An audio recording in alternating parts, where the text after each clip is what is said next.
Check, check.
Mic check, audio test.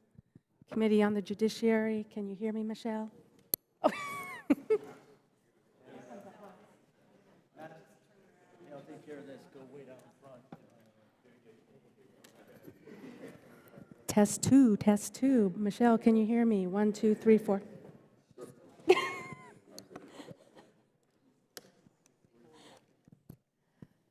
Test 3. Let's try this one more time. Michelle, audio test 1, 2, 3, 4. Audio test, mic test, Committee on the Judiciary. Good morning, Michelle.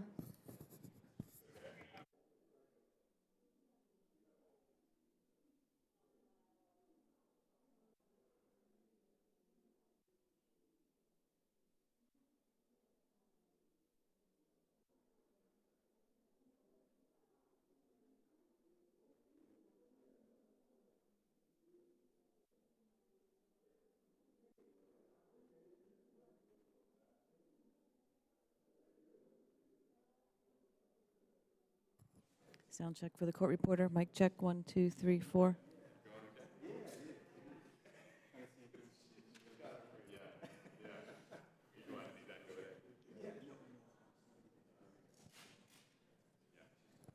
Mic check, 1, 2, 3, 4. Sound check for the court reporter. 1, 2, 3, 4.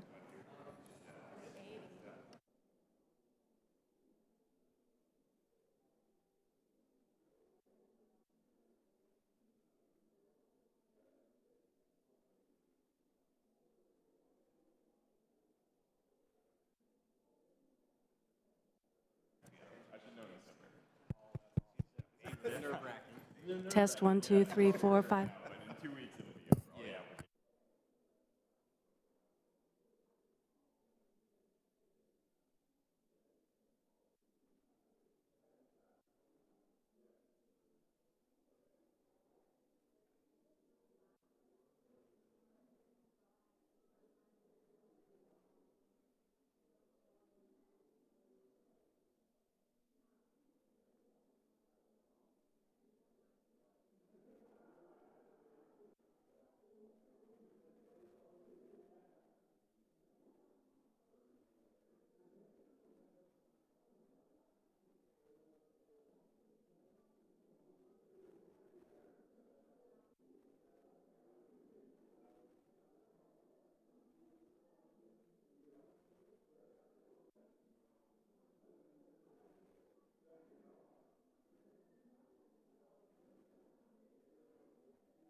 Good morning. The Judiciary Committee will come to order, and without objection, the Chair is authorized to declare a recess of the committee at any time. We will welcome everyone to this morning's hearing on oversight of the Federal Bureau of Investigation. Before I begin this hearing, I want to take a few minutes to recognize the Chief Counsel of the Subcommittee on Crime, Terrorism, Homeland Security, and Investigations, Caroline Lynch. After 15 years working on Capitol Hill, Caroline has decided to move back to her home state of Arizona to be close to her family and to pursue the next steps in her career. Needless to say, we are very sad to see Caroline go. During her time in Washington, D.C., Caroline worked for Representative John Shadegg, both in his personal office and as Chief Counsel of the House Republican Policy Committee. In 2006, Caroline came to work for the House Judiciary Committee, and in 2008, she became Chief Counsel of the Judiciary Committee's Crime Subcommittee. At the committee, Caroline has had an enormous impact on the reform of our criminal and national security laws. Few people in Washington have done as much to promote the safety of our communities. Caroline has overseen the drafting, negotiation, and passage of critical legislation regarding the Foreign Intelligence Surveillance Act, the Electronic Communications Privacy Act, and the most sweeping set of reforms to government surveillance practices in nearly 40 years, the USA Freedom Act, among many other priority legislative initiatives. Anyone who has met Caroline knows she is immensely intelligent, hardworking, loyal, and a discerning Chief Counsel. And of course, those people she has negotiated with have found her to be a skillful and formidable but fair advocate. Her team at the subcommittee know her to be a determined leader and a steadfast friend. I've appreciated Caroline's deep knowledge of criminal laws, the strength of her convictions, and her courage to speak the truth in a place where it is rarely convenient to do so. We wish Caroline well in her new endeavors, and I thank her for her years of dedicated service to this committee, the U.S. House of Representatives, and the American people.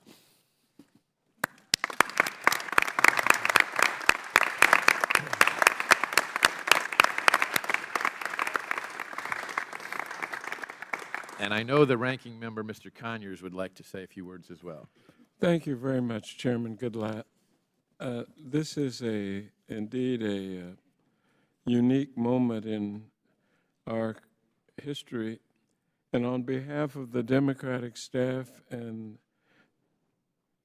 Democratic members of the committee, I want to recognize Caroline Lynch for her hard work and her dedication for the past 10 years. As Chief Crime Counsel for the Republicans during this time, she worked collegially with her Democratic colleagues on a broad range of criminal justice issues. The Crime Subcommittee is legislatively the busiest subcommittee to me in all of Congress, and every crime-related bill that has been enacted during her time here has had the benefit of her expertise. There are many examples of this, but I will cite her role in helping members find common ground on Section 215 of the Patriot Act so that we could enact important reforms in the USA Freedom Act. This important law will both safeguard our national security and our civil liberties, and it set a precedent for how we can proceed on such issues in the future. Her work on this legislation was essential to its ultimate success. We'll miss her insight on these issues, as well as her friendship and her friendliness, as she leaves the committee for other endeavors in her home state of Arizona. We wish you all the best.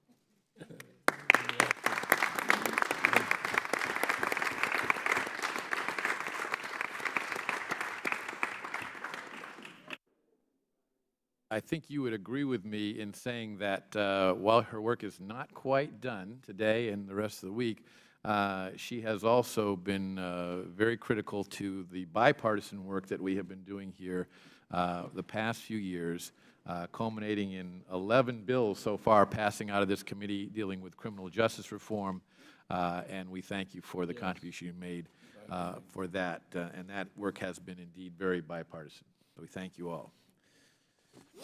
We now welcome Director Comey to your fourth appearance before the House Judiciary Committee since your confirmation as the 7th Director of the FBI. Needless to say, the past year since our last oversight hearing has been challenging for the FBI on a number of fronts that we hope to review with you today. I want to begin by commending the men and women of the FBI and the NYPD and the New Jersey Police Departments for their swift action in identifying and apprehending Ahmad Khan Rahami, whose cold and cowardly acts of terrorism last week injured 29 American citizens. This was the latest in a string of attacks stretching back to the 2013 Boston Marathon bombing and continuing through the terror attacks in San Bernardino, Orlando, and Minneapolis. They all share one common thread, namely radical Islam. This administration, however, including the FBI, has coined this cancer with the euphemism of countering violent extremism. If the FBI and the rest of our national security apparatus continues its myopia about focusing on ethereal issues of extremism, their mission to protect the American people will always be one of following up on terrorism's aftermath. I look forward to hearing from you about how the FBI is working to proactively combat radical Islamic terrorism and put an end to this string of violence. While terrorism is a malignancy which must be purged, other events at home have called into question the confidence that Americans have historically held in a blind and impartial justice system. Former Secretary of State Hillary Clinton and the FBI's investigation into her seemingly criminal conduct is a case in point. It seems clear that former Secretary of State Hillary Clinton committed multiple felonies involving the passing of classified information through her private email server. The FBI, however, declined to refer the case for prosecution on some very questionable bases. This past Friday afternoon, the FBI released additional investigative documents from the Clinton investigation, which demonstrate, among other things, that more than 100 of the emails on Secretary Clinton's private server contained classified information and that emails required to be preserved under Federal law were, in fact, destroyed. Even more alarming, we have recently learned that President Obama used a pseudonym to communicate with Secretary Clinton on her email server. Why is this relevant? As Secretary Clinton's top aide, Huma Abedin, claimed, when informed by the FBI of the existence of an email between her boss and the President, how is that not classified? Armed with knowledge of the President's now known to be false claim that he only learned of Clinton's private email account, quote, the same time everybody else learned it through news reports, end quote, did the FBI review why the President was also sending classified information over unsecure means. In effect, this President and the former Secretary of State improperly transmitted communications through non-secure channels, placing our nation's secrets in harm's way. Secretary Clinton's decision to play fast and loose with our national security concerned not simply her daughter's wedding planning or yoga routines, but instead, quoting you, Director Comey, quote, 7 email chains concerned matters that were classified at the top secret special access program level when they were sent and received. Top secret special access programs contain some of the most sensitive, secret information maintained by our government. This is a truly remarkable fact. Were anyone of lesser notoriety than Hillary Clinton guilty of doing this, that person would already be in jail. For Americans unsure what a Special Access Program, or SAP, is, it is the kind of information that a war planner would use to defeat an enemy, or even clandestine intelligence operations. The Wall Street Journal explained that a SAP usually refers to highly covert technology programs, often involving weaponry. Knowledge of these programs is usually restricted to small groups of people on a need-to-know basis. For those wondering whether this kind of information on an unsecure server is a problem, you need read no further than the Huffington Post, which reported Hillary Clinton's private email server containing tens of thousands of messages from her tenure as Secretary of State was the subject of hacking attempts from China, South Korea, and Germany after she stepped down in 2013. To conclude, let me ask everyone to engage in a thought experiment. One of this nation's signature accomplishments in the war on terror was the raid on Abbottabad, Pakistan, on May 2, 2011, that resulted in the killing of Osama bin Laden. That operation, which was conducted by an elite team of U.S. Navy special operators, was, of course, highly classified. Now imagine, if you will, that classified information relating to the raid was passed through a non-secure email server and was accessed by nations or individuals hostile to the United States. Rather than a highly successful covert operation, we might have had a team of dead U.S. servicemen. Hillary Clinton chose to send and receive top-secret information over a personal, unsecure computer server housed in her various homes and once reportedly placed in a bathroom closet. These actions, without a doubt, opened these communications to hostile interception by our enemies and those who wish America harm. These facts, and not the imagined history I have asked you to contemplate, were the basis of the investigation by the FBI, and these are the facts that you, Director Comey, chose to hold unworthy of a recommendation to prosecute, saying that no reasonable prosecutor would bring such a case. We, as Congress and the American people, are troubled how such gross negligence is not punished, and why there seems to be a different standard for the politically well-connected, particularly if your name is Clinton. Mr. Director, I look forward to your testimony today. At this time, I'm pleased to recognize the ranking member of the committee, the gentleman from Michigan, Mr. Conyers, for his opening statement. Thank you, Chairman Goodlatte. Welcome again, Director Comey, for your appearance here today. The FBI's mission is a complex undertaking to protect the United States from terrorism, to enforce our criminal laws, and to lead the nation's law enforcement community. That mission ought to mirror our own priorities in this committee. In the past few days, for example, we have witnessed near-fatal terrorist attacks in Minnesota, New York, and New Jersey. These attacks underscore the growing fear that individuals can be moved to violence at home by the propaganda of ISIS and other terrorist groups abroad, even though they have no direct connection to those organizations. To me, this threat is dire. We should be doing all we can within our communities and within our constitutional framework to mitigate the danger. But will our majority here in the House use their time today to discuss these attacks? I suspect that they will not be in their focus in this campaign season.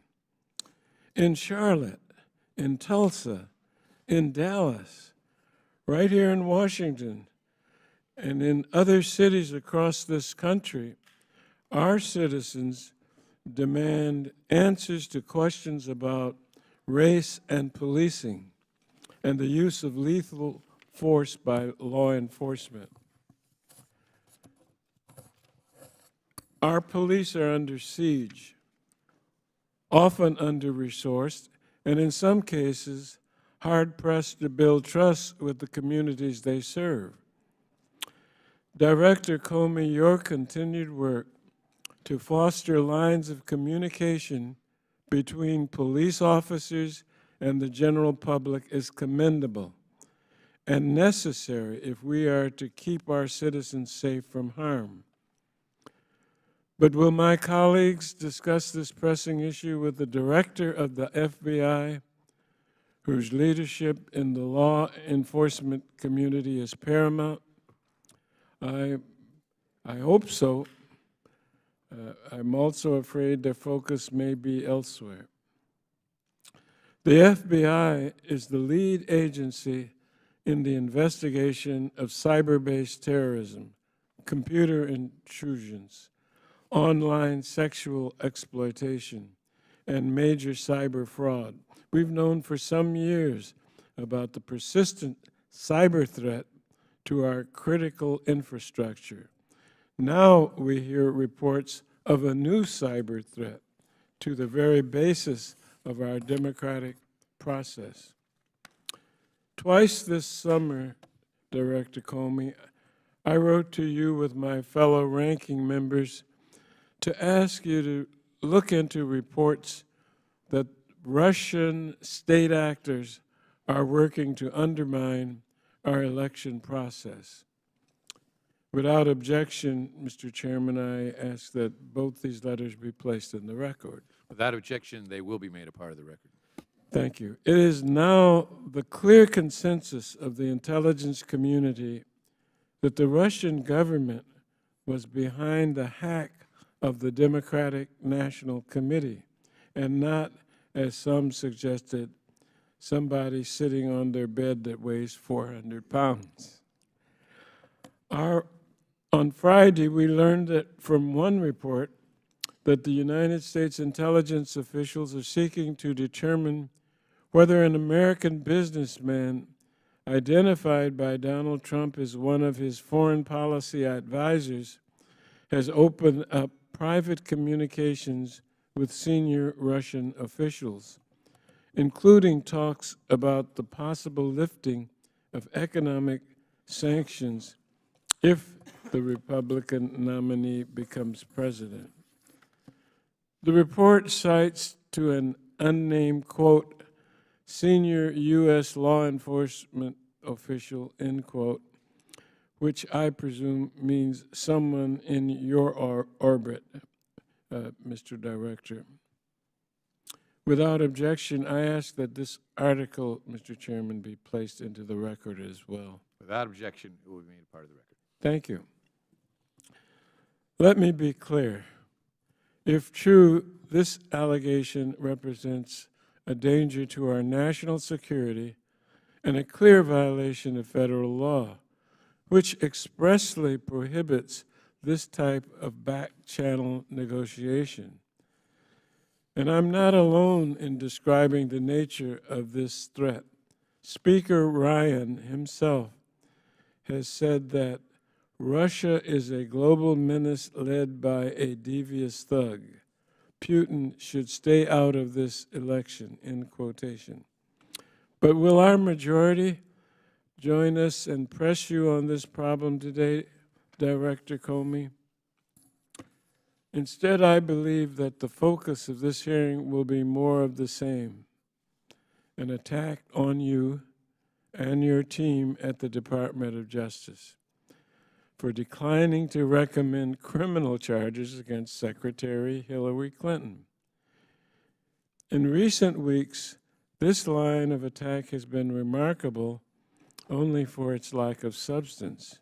Your critics dwell in character assassination and procedural minutiae, like the proper scope of immunity agreements and your decision to protect the identities of individuals wholly unrelated to the investigation.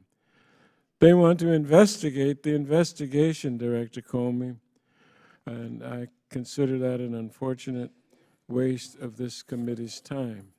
With so many actual problems confronting this nation, and so many of those challenges within your jurisdiction and ours, you would think my colleagues would set their priorities differently.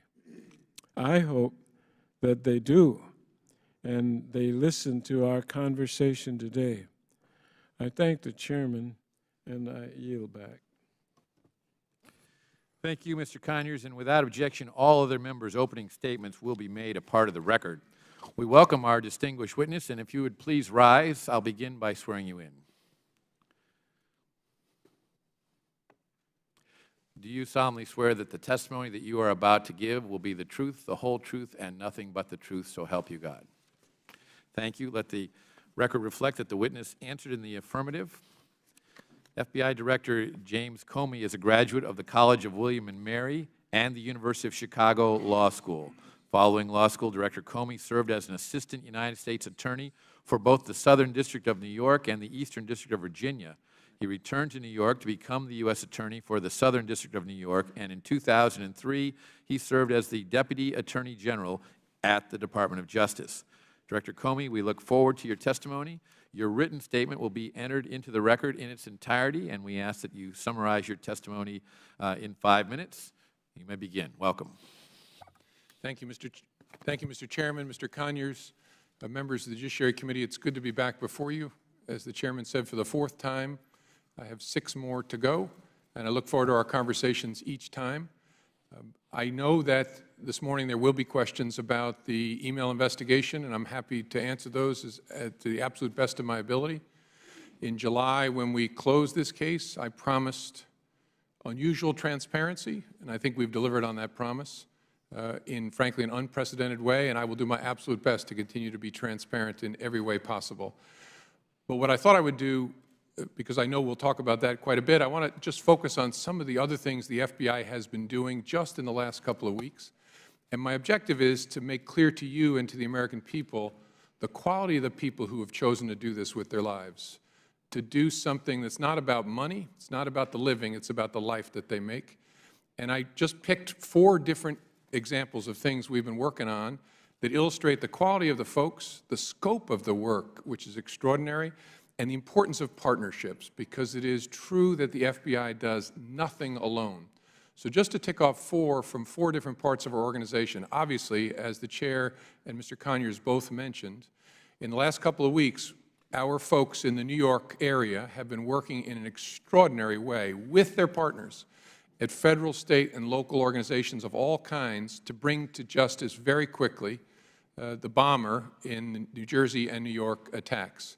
That work was done in a way, frankly, that would have been hard to imagine 15 years ago in a time of turf battles and worries about my jurisdiction, your jurisdiction. They showed you how it should be done, how it must be done, and I think we should all be very proud of them.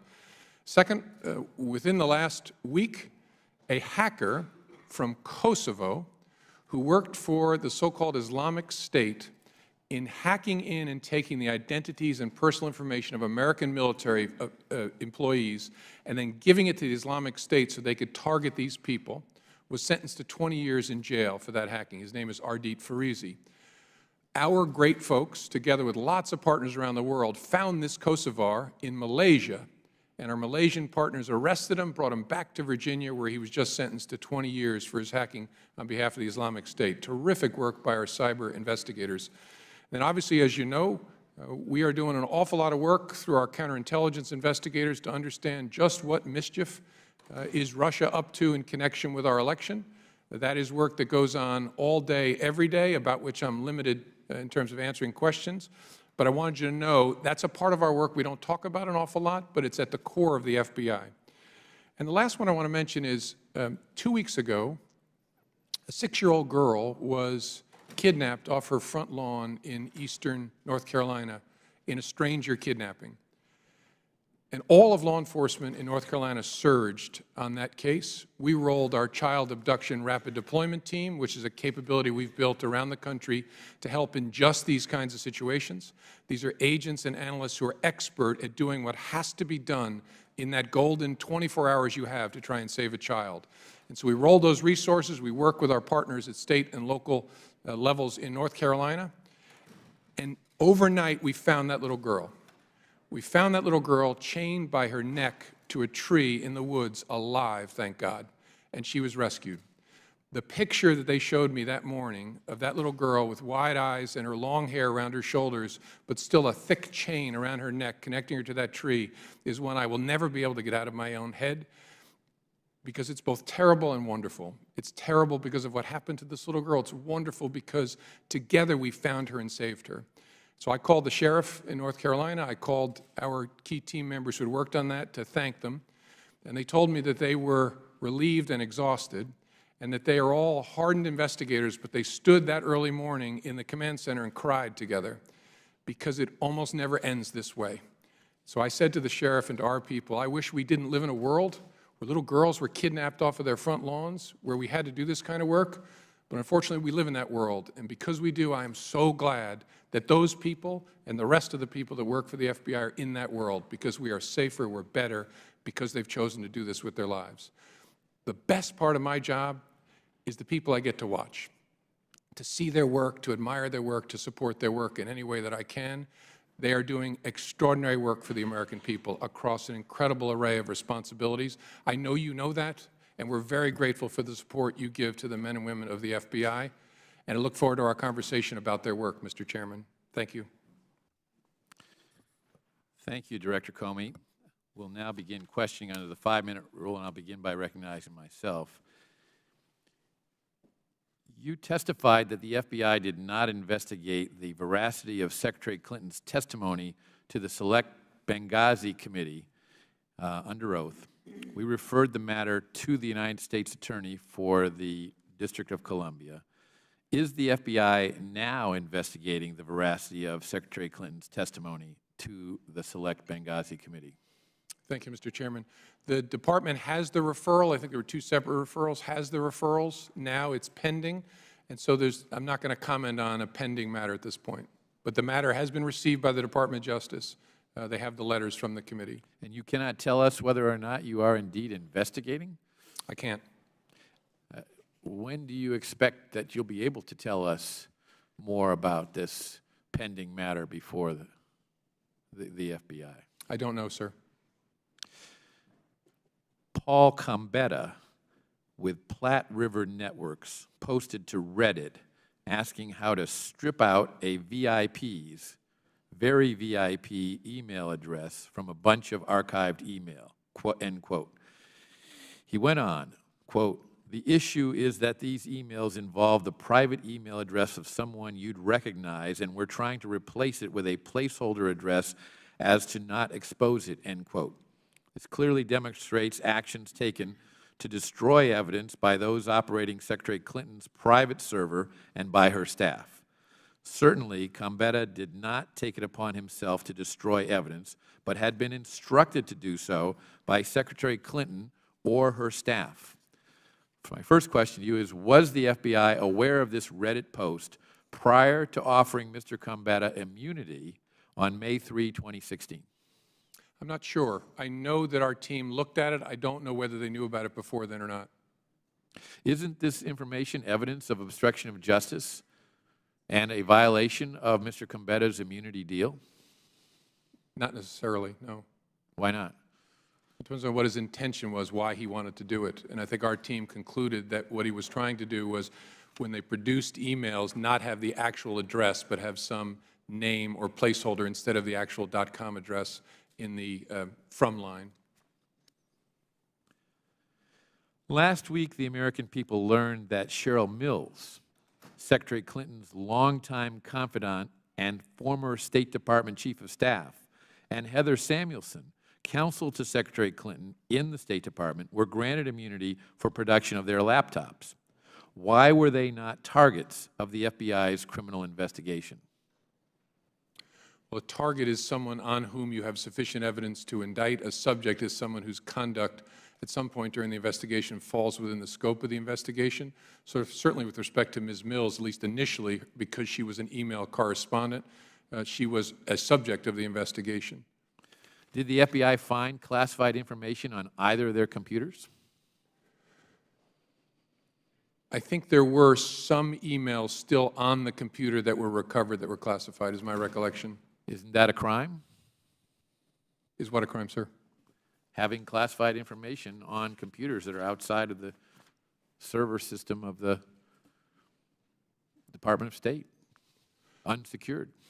No, it's certainly something, without knowing more, you couldn't conclude whether it was a crime. You'd have to know what were the circumstances, what was the intention around that, but it's certainly something, it's the reason we conducted a year-long investigation to understand where emails had gone on an unclassified system that contained classified information. And what did you determine with regard to the emails found on her computer?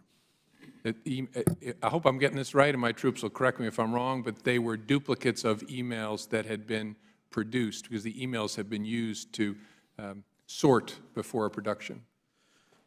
Now, both Cheryl Mills and Heather Samuelson were granted immunity for production of these computers, these laptops.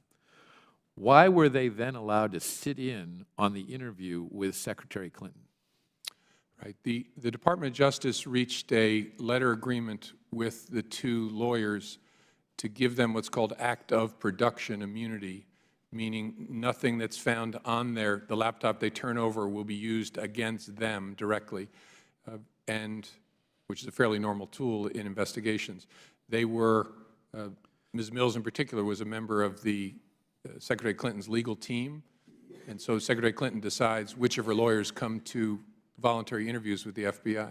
Is it usual to allow a witness or potential witness in a subsequent prosecution, had one been undertaken, to be present in the room when the FBI interviews another witness and potential target of an investigation?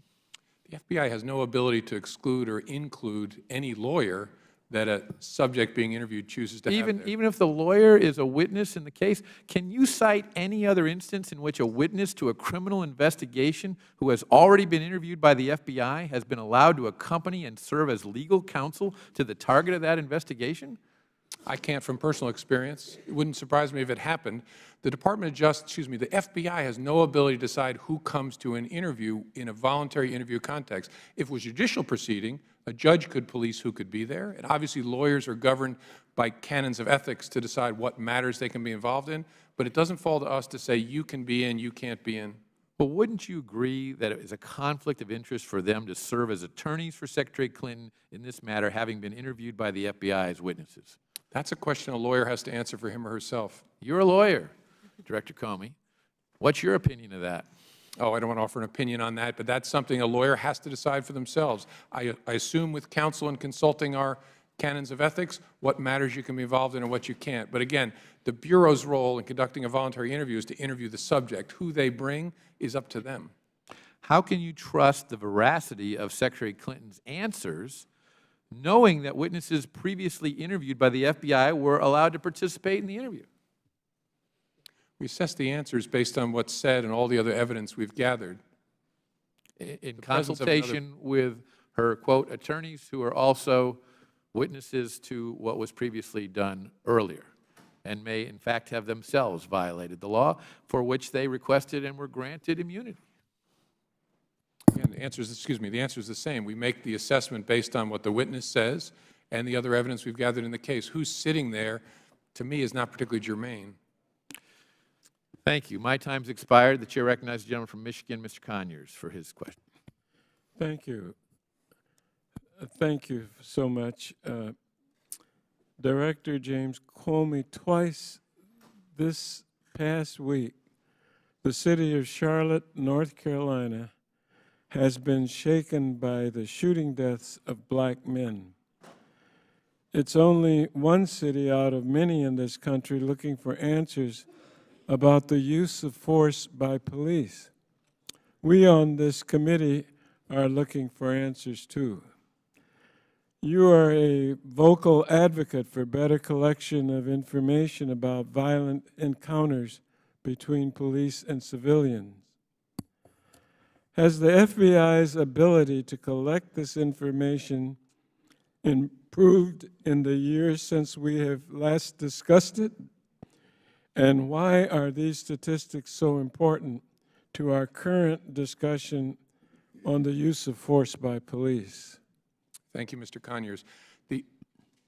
We're having passionate, important conversations in this country about police use of force in connection with encounters with civilians, especially with African Americans. Yes. All of those conversations are uninformed today.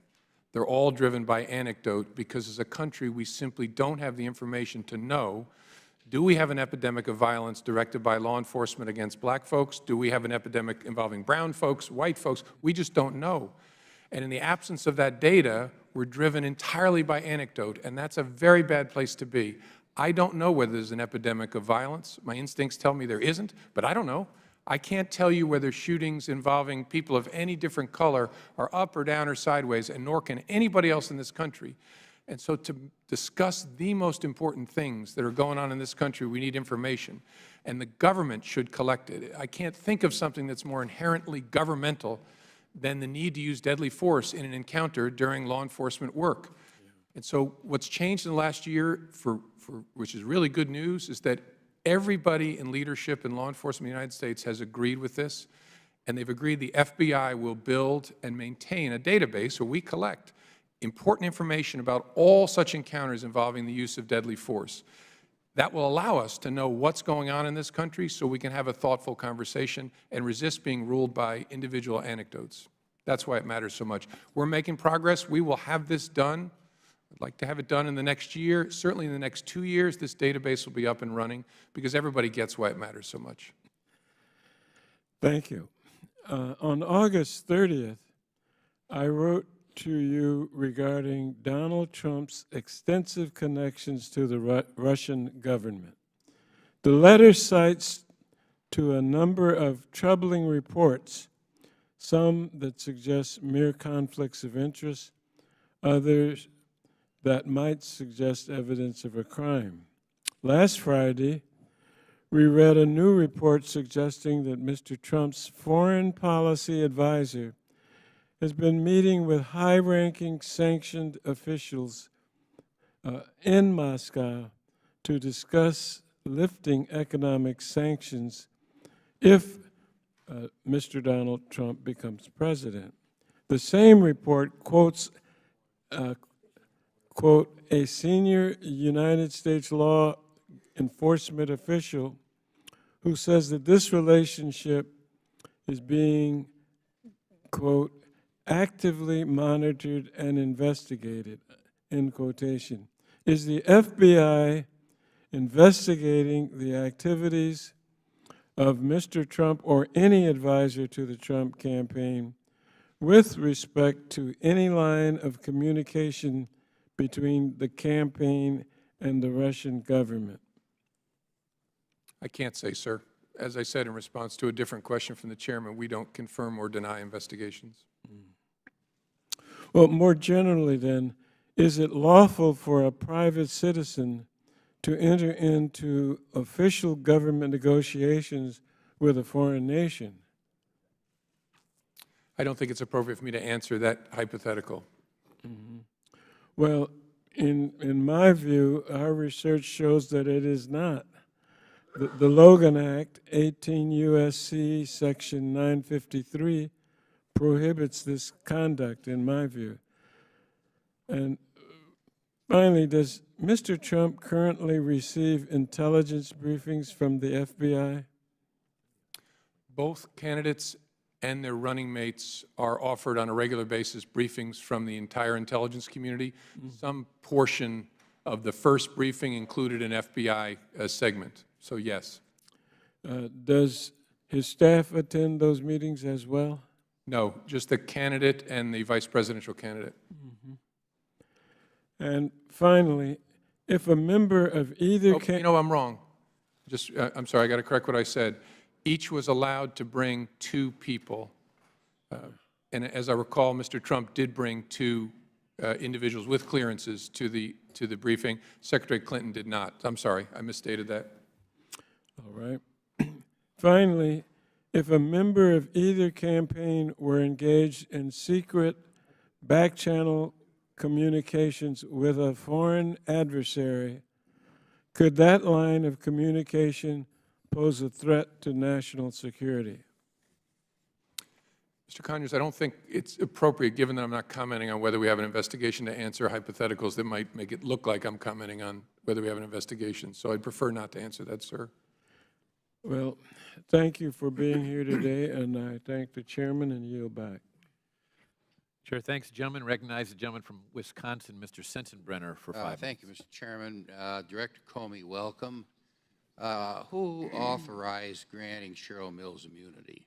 I'm sorry? Who authorized granting Cheryl Mills immunity? It's a decision made by the Department of Justice. I don't know at what level inside. In our investigations, if any kind of immunity comes from the prosecutors, not the investigators. Okay. Did she request immunity? I don't know for sure what the negotiations involved. I believe Her lawyer asked for act of production immunity with respect to the production of her laptop. That's my understanding. But again, the FBI wasn't part of those conversations. Now, it's been a matter of public record that Secretary Clinton brought 9 people into the room where 2 FBI agents were questioning her. Is that normal practice? No, there is a normal practice. I've been done interviews with a big crowd and some with just the subject. It's unusual to have that large a number, but it's not unprecedented in my experience. Now, Cheryl Mills, also stated that she was an attorney. I'm very concerned that when a fact witness represents a client who might be the target of an investigation, there's a conflict of interest. And, rather than letting Ms. Mills make a determination, would the FBI be willing to refer the matter of a fact witness, Ms. Mills in this case, representing a target, Secretary Clinton in this case, to the appropriate bar association for investigation? That's not a role for the FBI. We're investigating, even though I happen to be a lawyer, we're not lawyers, we're investigators. Okay. So that's a question for the legal part of the Department of Justice. Okay. Why did Ms. Mills request immunity? Was she hiding something, or was she afraid that something would incriminate her that was on her laptop? I don't know. I'm sure that's a conversation she and her lawyer had, and then her lawyer had with lawyers at the department. I just don't know. Mm-hmm. Well, there was an op-ed by Professor Jonathan Turley that appeared in the media that said that there are a lot of good cases scuttled by granting immunity, and there was lots of immunity that was granted here. Doesn't it concern you as an investigator that your chiefs in the Justice Department decided to become an immunity-producing machine for many people who would have been very key witnesses should there have been a prosecution? I don't think of it that way. It doesn't strike me there was a lot of immunity issued in this case. I know it's a complicated subject, but there's all different kinds of immunity. There's probably 3 different kinds that featured in this case. Fairly typical in a complex white-collar case, especially, as you try and work your way up towards your subject. So my overall reaction is this looks like ordinary investigative process to me. Well, the target was not an ordinary target. I think we all know that. And since you announced that there would be no prosecution of Secretary Clinton in July, there have been several very material issues that are troubling. And would thus not require a reopening of the investigation to solve those issues? I haven't seen anything that would come near to that kind of situation. Oh. I know there's lots of questions, lots of controversy. I'm very proud of the way this was done. Well, come on now, with all, due respect, since you made this announcement, there have been many more issues that came out that were not on the table prior to your announcement that the investigation against Secretary Clinton had been dropped.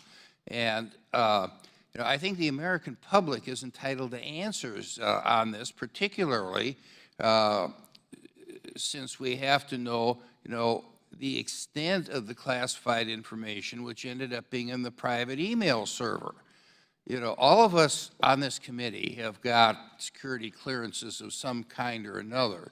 And I'm kind of worried that, if I got some classified information and went back to my office and used an unsecured server to send it to somebody who may also have had a classified information, I would be in big trouble, and I should be in big trouble if I did something like that. There seems to be different strokes for different folks on this, and that's what Americans are concerned about, particularly when we're looking to elect someone to the highest office of the land and the leader of the free world. I don't think your answers are satisfactory at all, Mr. Comey. I do have a great deal of respect for you, but I think that there's a heavy hand coming from someplace else, and with that, I yield back.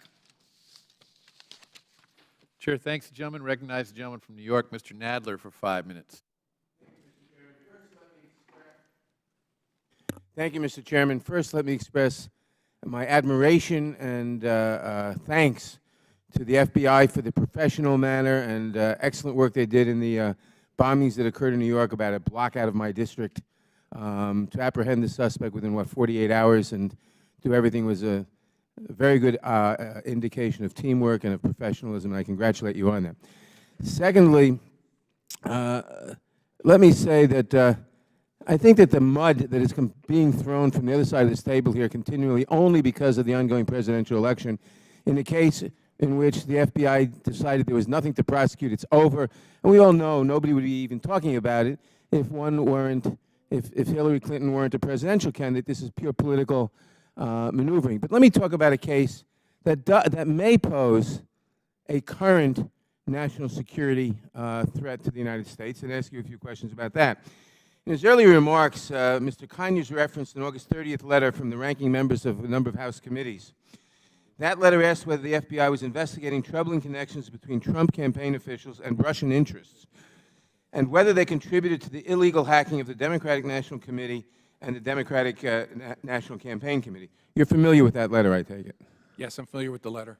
I'd like to ask you a few questions. The letter said this, and I quote, on August 8th, 2016, Roger Stone, a Donald Trump confidant, revealed that he has communicated with WikiLeaks founder Julian Assange about the upcoming release of additional illegally hacked Democratic documents.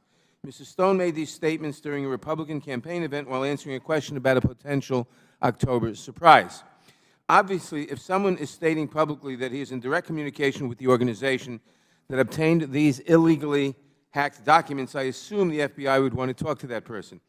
Has the FBI interviewed Roger Stone about his communications with Julian Assange or his knowledge of how WikiLeaks got these illegally obtained documents? I can't comment on that. Mr. Stone stated that he has knowledge about upcoming leaks of additional illegally hacked documents. Has the FBI asked him about those communications? I also can't comment on that. Because it's an ongoing investigation? I don't want to confirm whether there is or is not an investigation. That's the way I answered Mr. Conyers' questions as well. Director Comey, the FBI acknowledged in public statements and testimony that it was investigating Secretary Clinton's use of a private email server, and that was while the investigation was still ongoing. Now you can't comment on whether there's an investigation. Is there a different standard for Secretary Clinton and Donald Trump? If not, what is the consistent standard? No, our standard is we do not confirm or deny the existence of investigations. There's an exception for that when there is a need for the public to be reassured, when it's obvious, it's apparent given our activities, public activities, that the investigation is ongoing. But our overwhelming rule is we do not comment except in certain exceptional circumstances. Aren't there exceptional circumstances when close officials to a candidate of a major political party for the United States says publicly that he's in communication with foreign officials and anticipates further illegal activity? I don't think so. Mr. Trump's campaign chairman, Paul Manafort, resigned after failing to disclose his role in assisting a pro-Russian party in Ukraine. The Associated Press reported, and I quote, Donald Trump's campaign chairman helped a pro-Russian party in Ukraine secretly route $2.2 million in payments to two prominent Washington lobbying firms in 2012, and did so in a way that effectively obscured the foreign political party's efforts to influence U.S. policy. Has the FBI interviewed Mr. Manafort about his failure to disclose his work for this foreign government, as federal law requires? I have to give you the same answer, Mr. Nadler. Has the FBI interviewed Rick Gates, who reportedly still works for the Trump campaign, about his involvement in this scheme? Same answer, sir. Director Comey, after you investigated Secretary Clinton, you made a decision to explain publicly who you interviewed and why. You also disclosed documents, including notes from those interviews. Why shouldn't the American people have the same level of information about your investigation of those associated with Mr. Trump? I'm not confirming that we're investigating people associated with Mr. Trump. In the matter of the email investigation, it was our judgment, my judgment, and the rest of the FBI's judgment that those were exceptional circumstances where the public needed transparency. Okay, my final question is the following. You investigated Secretary Clinton's emails and so forth, everything we've been talking about. You concluded, I believe quite properly, that there was nothing to prosecute. And you announced, in my opinion quite properly, that you had investigated it and that there was nothing there, or there was nothing to prosecute. That was proper. But having announced, when the prosecutorial agency announces that we've investigated so-and-so and we've decided to prosecute because, or we've investigated so-and-so and we've decided not to prosecute because, why is it appropriate for that prosecutorial agency to go further and say, even though we've decided not to prosecute, we still think this person did this, that, or the other thing, and it was proper or improper? Why is it proper for a prosecutorial agency to characterize your opinion of the propriety of the actions of someone whom you have announced that you have decided there's nothing criminal and shouldn't be prosecuted? It's a very hard decision. That's why it's the exception to the rule. You do risk damaging someone who isn't convicted. The judgment I made in this case is, given the unusual, in fact, I hope unprecedented nature of this investigation, that it was appropriate to offer that transparency. Not an easy call. I really wrestled with it, but I think on balance it was. Let me just say, before my time expires, that I think, and I'm just talking for myself, that that was highly inappropriate, that having determined that there was nothing to prosecute and having announced that quite properly, for a prosecuting agency, for the Department of Justice to comment with comments that will be looked upon as authoritative, that what she did was right or wrong or good or bad, is not the appropriate role of a prosecuting agency, and risks, not in this case perhaps, but risk. And I talk really now because of the future. I don't want to see that happen again with regard to anybody, because it puts anybody who did not commit a crime, who you have determined, you or the Justice Department, whoever is determined, did not commit a crime, or there's no evidence sufficient to prosecute, puts them at the mercy of the opinion of an individual or individuals within the prosecuting agency, and that's just not right under our system. I yield back. Time of the gentleman has expired. Chair recognizes the gentleman from Texas, Mr. Smith, for 5 minutes. Thank you, Mr. Chairman. Director Comey, thank you for those examples of the FBI's good work in your opening statement. I think we all appreciated what the FBI has done. My first question is this: would you reopen the Clinton investigation if you discovered new information that was both relevant and substantial? It's hard for me to answer in the abstract. We would certainly look at any new and substantial information. Yeah. In general, and let's impersonalize it, in general, if you discovered new information that was substantial and relevant, you would reopen an investigation, would you not? Again, even in general, I don't think we can answer that in the abstract. What we can say is if any investigation, if people have new and substantial information, we'd like to see it so we can make an evaluation. Okay. Let me give you some examples and mention several new developments that I think have occurred and ask you if you have become aware of them. The first example is what the chairman mentioned a while ago. An employee at a company that managed former Secretary Clinton's private email server said, quote, "I need to strip out a VIP's, very VIP, email address from a bunch of archived emails. Basically, they don't want the VIP's email address exposed to anyone." I assume you're aware of that. I'm aware of that. Okay. The same employee called a new retention policy designed to delete emails after 60 days a, quote, Hillary cover-up operation. And you saw that, did you not? Say the last. I'm sorry, Mr. Smith, I couldn't hear the last. Same employee called a new retention policy designed to delete emails after 60 days a Hillary cover-up operation. You saw that? I don't know that particular language. Okay. We'll get you the source, but you can take my word for it that that's what he said. I will. Another example, a former Clinton Foundation employee who also managed the Clinton server destroyed devices used by former Secretary Clinton by smashing them with a hammer. You're aware of that? Yes. Okay. Two employees of the company that managed former Secretary Clinton's server recently pled the Fifth Amendment to Congress to avoid self-incrimination.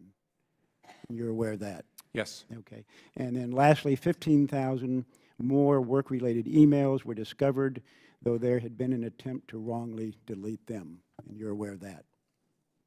I think we discovered them. Right. To me, Director Comey, what I've cited are not the actions of innocent people. There is a distinct possibility that Mrs. Clinton or her staff directed others to destroy evidence in a government investigation, which of course is against the law. So I would urge you to reopen your investigation. Do you want to comment on that?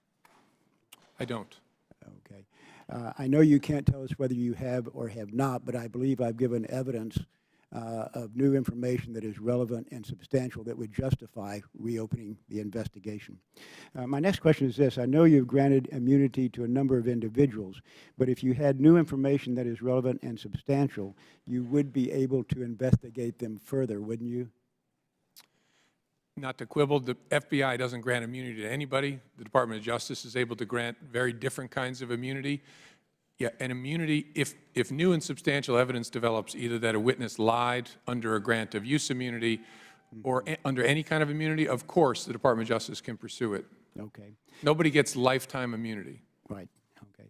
Thank you, Director Comey. Last question is this. As Chairman of the Science Committee, I issued the FBI a subpoena on September 19, 2016. The due date for a response was 2 days ago, September 26. Bureau staff has still not provided the requested information and documents. Yesterday, we pointed out to them that the Science Committee has jurisdiction over the National Institute of Standards and Technology, which sets standards for the Federal Information Security Modernization Act of 2014. I trust you intend to comply with the subpoena. I intend to continue the conversations we've been having about the subpoena. Yeah. As you know, we've made a lot of documents available to at least 6 committees.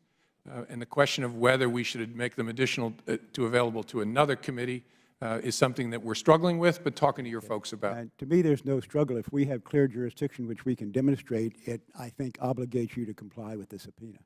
Yes, sir. We're not trying to be disrespectful. We're just not sure we see the jurisdictional issue the way that your folks do, but we're continuing to talk about it. Okay. Thank you, Director Comey. Would the gentleman yield? I'll yield to the gentleman from California. Thank you. The chairman of the full committee had asked something earlier, and I just want to point out and ask it to be placed in the record. According to the Maryland Code of Ethics, 19301.11, it specifically prohibits a former or current government officer or employee from acting as a counsel to someone that they represented in government. I'd like that to be placed in the record. In light of the fact that the Maryland Bar Without objection, it will be made a part of the record. In light of the fact the Maryland Bar has this prohibition, would that have changed your view of allowing her in and saying you had no authority? I'm not qualified, nor am I going to answer questions about legal ethics in this forum. The FBI has no basis to exclude somebody from an interview who the subject of the interview says is on their legal team. Okay. Thank you, Director Comey. Thank you, Mr. Chairman. Yield back. Chair thanks the gentleman, recognizes the gentlewoman from California, Ms. Lofgren, for 5 minutes. Thank you, Mr. Chairman, and thank you, Director Comey, for once again appearing before this committee as you appear before so many committees here on the House. Sometimes I wonder how you get any work done at all that you are called up here so frequently. You know, there's been a lot of focus on the private email that Secretary Clinton used, just as her predecessor, Colin Powell, used. So far as I'm aware from the public comments, there's no forensic evidence that there was a breach of that service, although theoretically you could intrude and not leave evidence. But there's been very little focus on the breach at the State Department email system. Now, it's been reported in the press that this breach of the State Department email system was one of the largest ever of a federal system and was accomplished by, according to the press, either China or Russia. I'm wondering if you are able to give us any insight into whether it was in fact the Russians who hacked into the State Department email system or whether that's still under investigation. Not in this open forum, I can't. All right. I'm hoping that we can get some insight in an appropriate classified setting on that. Now, we have watched with some concern, and I know you are also concerned, about the Russian intrusion into our election system. It's been reported to us that the Russians hacked into the Democratic National Committee database. They also hacked into the Democratic Congressional Campaign Committee, and it seems that they are making an effort to influence the outcome of this election. We've been warned that the information stolen might not just be released, but also be altered and forged and then released in an effort to impact the election here in in the United States. Yesterday, there were press reports, and I don't know if they're accurate, and I'm interested if you're able to tell us, that the Russians have also hacked the telephones of Democratic staffers, and that there was a request for Democratic staffers to bring their cell phones into the FBI to have them mirrored. Can you tell us anything about that? I can't at this point. What I can say in response to the first part of your question, any hacking is something we take very seriously. Any hacking in connection with this nation's election system is something we take extraordinarily seriously, the whole of government. And so it is something the FBI is spending a lot of time on right now to try and understand, so what are they up to and what does it involve and what's the scope of it, to equip the President to decide upon the appropriate response. And so that's one of the reasons I have to be very careful about what I say about it. That work is ongoing. I should make clear to folks, when we talk about our election system, there's been a lot of press reporting about attempts to intrude into voter registration databases. Those are connected to the Internet. That's very different than the electoral mechanism in this country. No, we had actually a hearing, and I had the chance to talk to Alex Padilla, who's the Secretary of State in California. Number one, they encrypt their database. Number two, even if you were to steal it, there's backups that you couldn't steal. So you can't really manipulate that, but you could cause a lot of damage. I mean, you could create chaos on Election Day that would, and you could target that chaos to areas of where voters had a tendency to vote for one candidate over another in an attempt to influence the outcome. So it's not a benign situation, certainly, and one that we want to worry about. I want to just quickly touch on a concern I have also on cyber, on Rule 41 and how the FBI is interpreting that.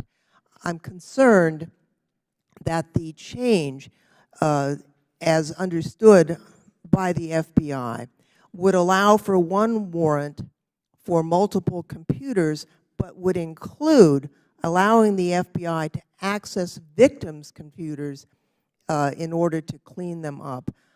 The cybersecurity experts that I've been in touch with have raised very strong concerns about that provision, especially using malware's own signaling system to disable the malware. The cyber experts who have talked to me and expressed concern believe that that ultimately could actually trigger attacks. And so I'm wondering if you have any comments on how the FBI intends to use Rule 41 vis-a-vis malware on victims' computers. Thank you. The time of the gentlewoman has expired. The witness will be permitted to answer the question. Thank you, Mr. Chairman. I'm not an expert, but one of the challenges we face, especially in dealing with these huge criminal botnets, which have harvested and connected lots of innocent people's computers, is how do we execute a search warrant to try and figure out where the bad guys are and get them away from those innocent people? And what the challenge we've been facing is to go to every single jurisdiction and get a warrant would take literally years. And so we're trying to figure out, can we use Rule 41 to have one judge issue that order and give us that authority? Mr. Chairman, I know my time has expired. I'd just like to close by expressing the hope that the FBI might seek the guidance of some of the computer experts at our national labs on this very question of triggering malware attacks, and I yield back. Point is well taken. The Chair recognizes the gentleman from Ohio, Mr. Shabbat, for 5 minutes. Thank you, Mr. Chairman. Director Comey, Chairman Goodlatte, in his introduction of you, mentioned that you're a graduate of the College of William & Mary, and as you may well know, I'm a graduate of William & Mary as well. Anyway, you may remember that our alma mater is very proud of something called the Honor Code.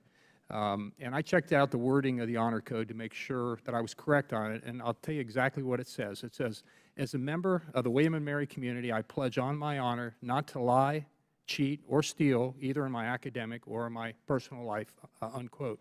Well, one of the people whose behavior you investigated, Hillary Clinton, didn't have the good fortune to attend the College of William & Mary, but she did attend Wellesley.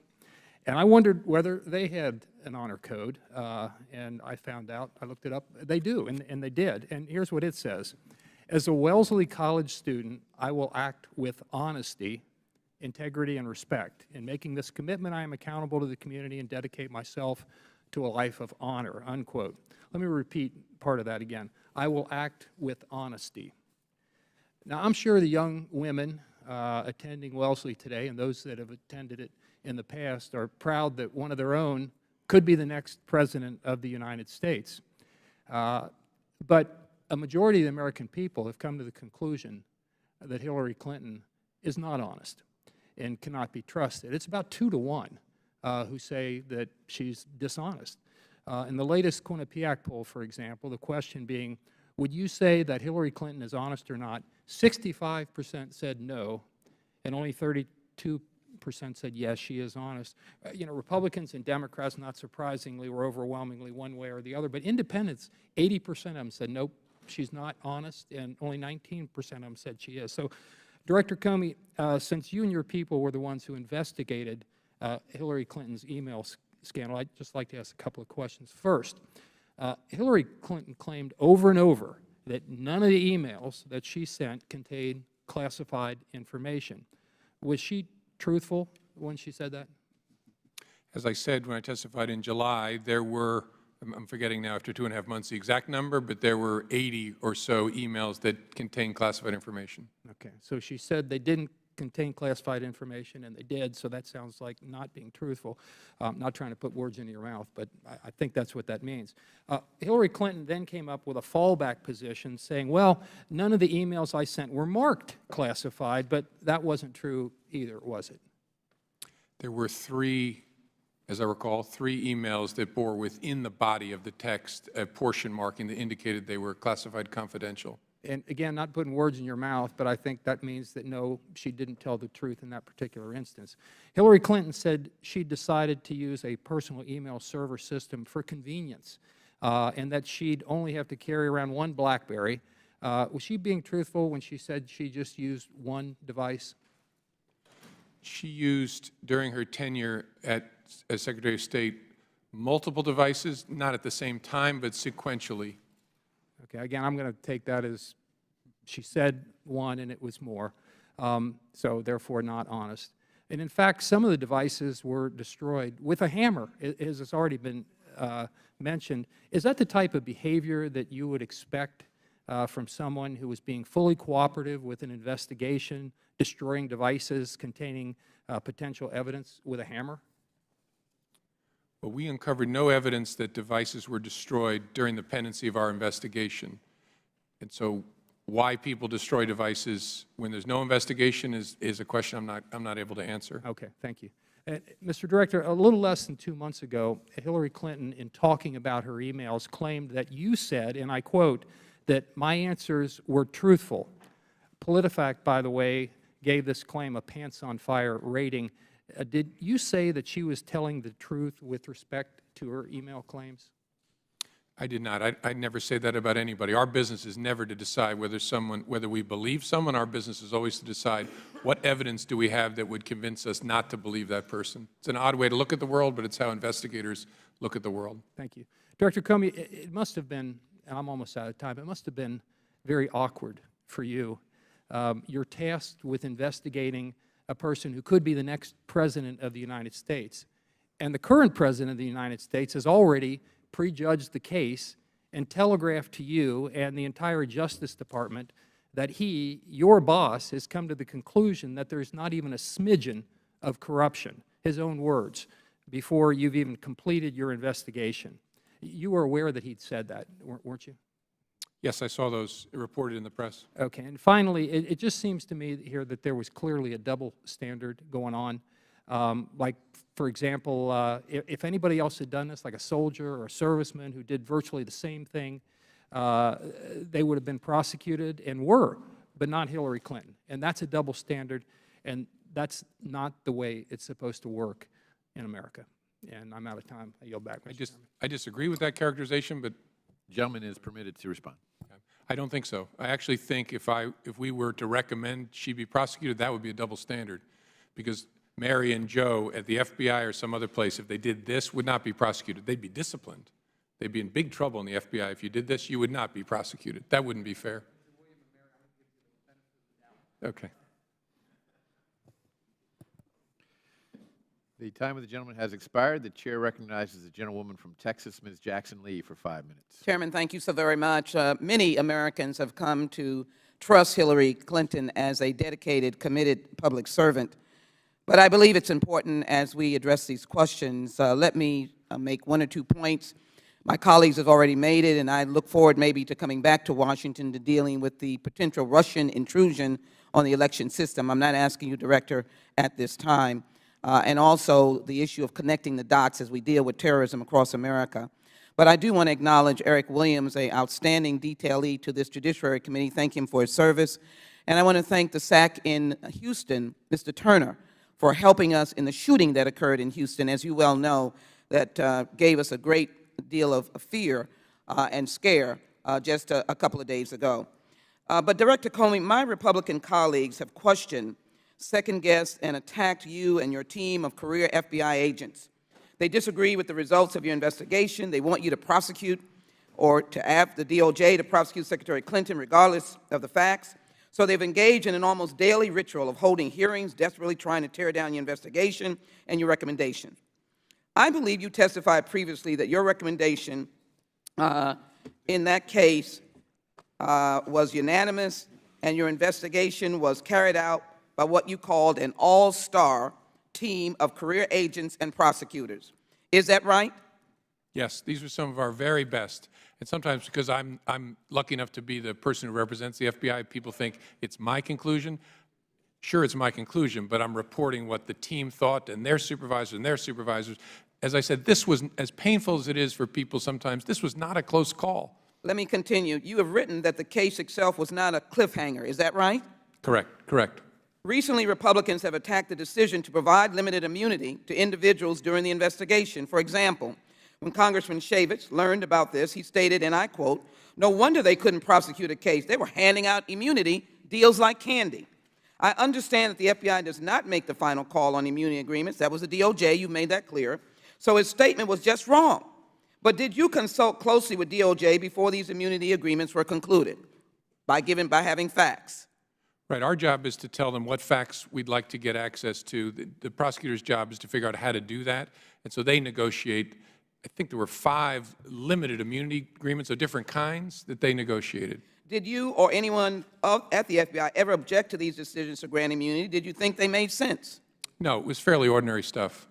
Was the FBI or DOJ handing out immunity agreements like candy?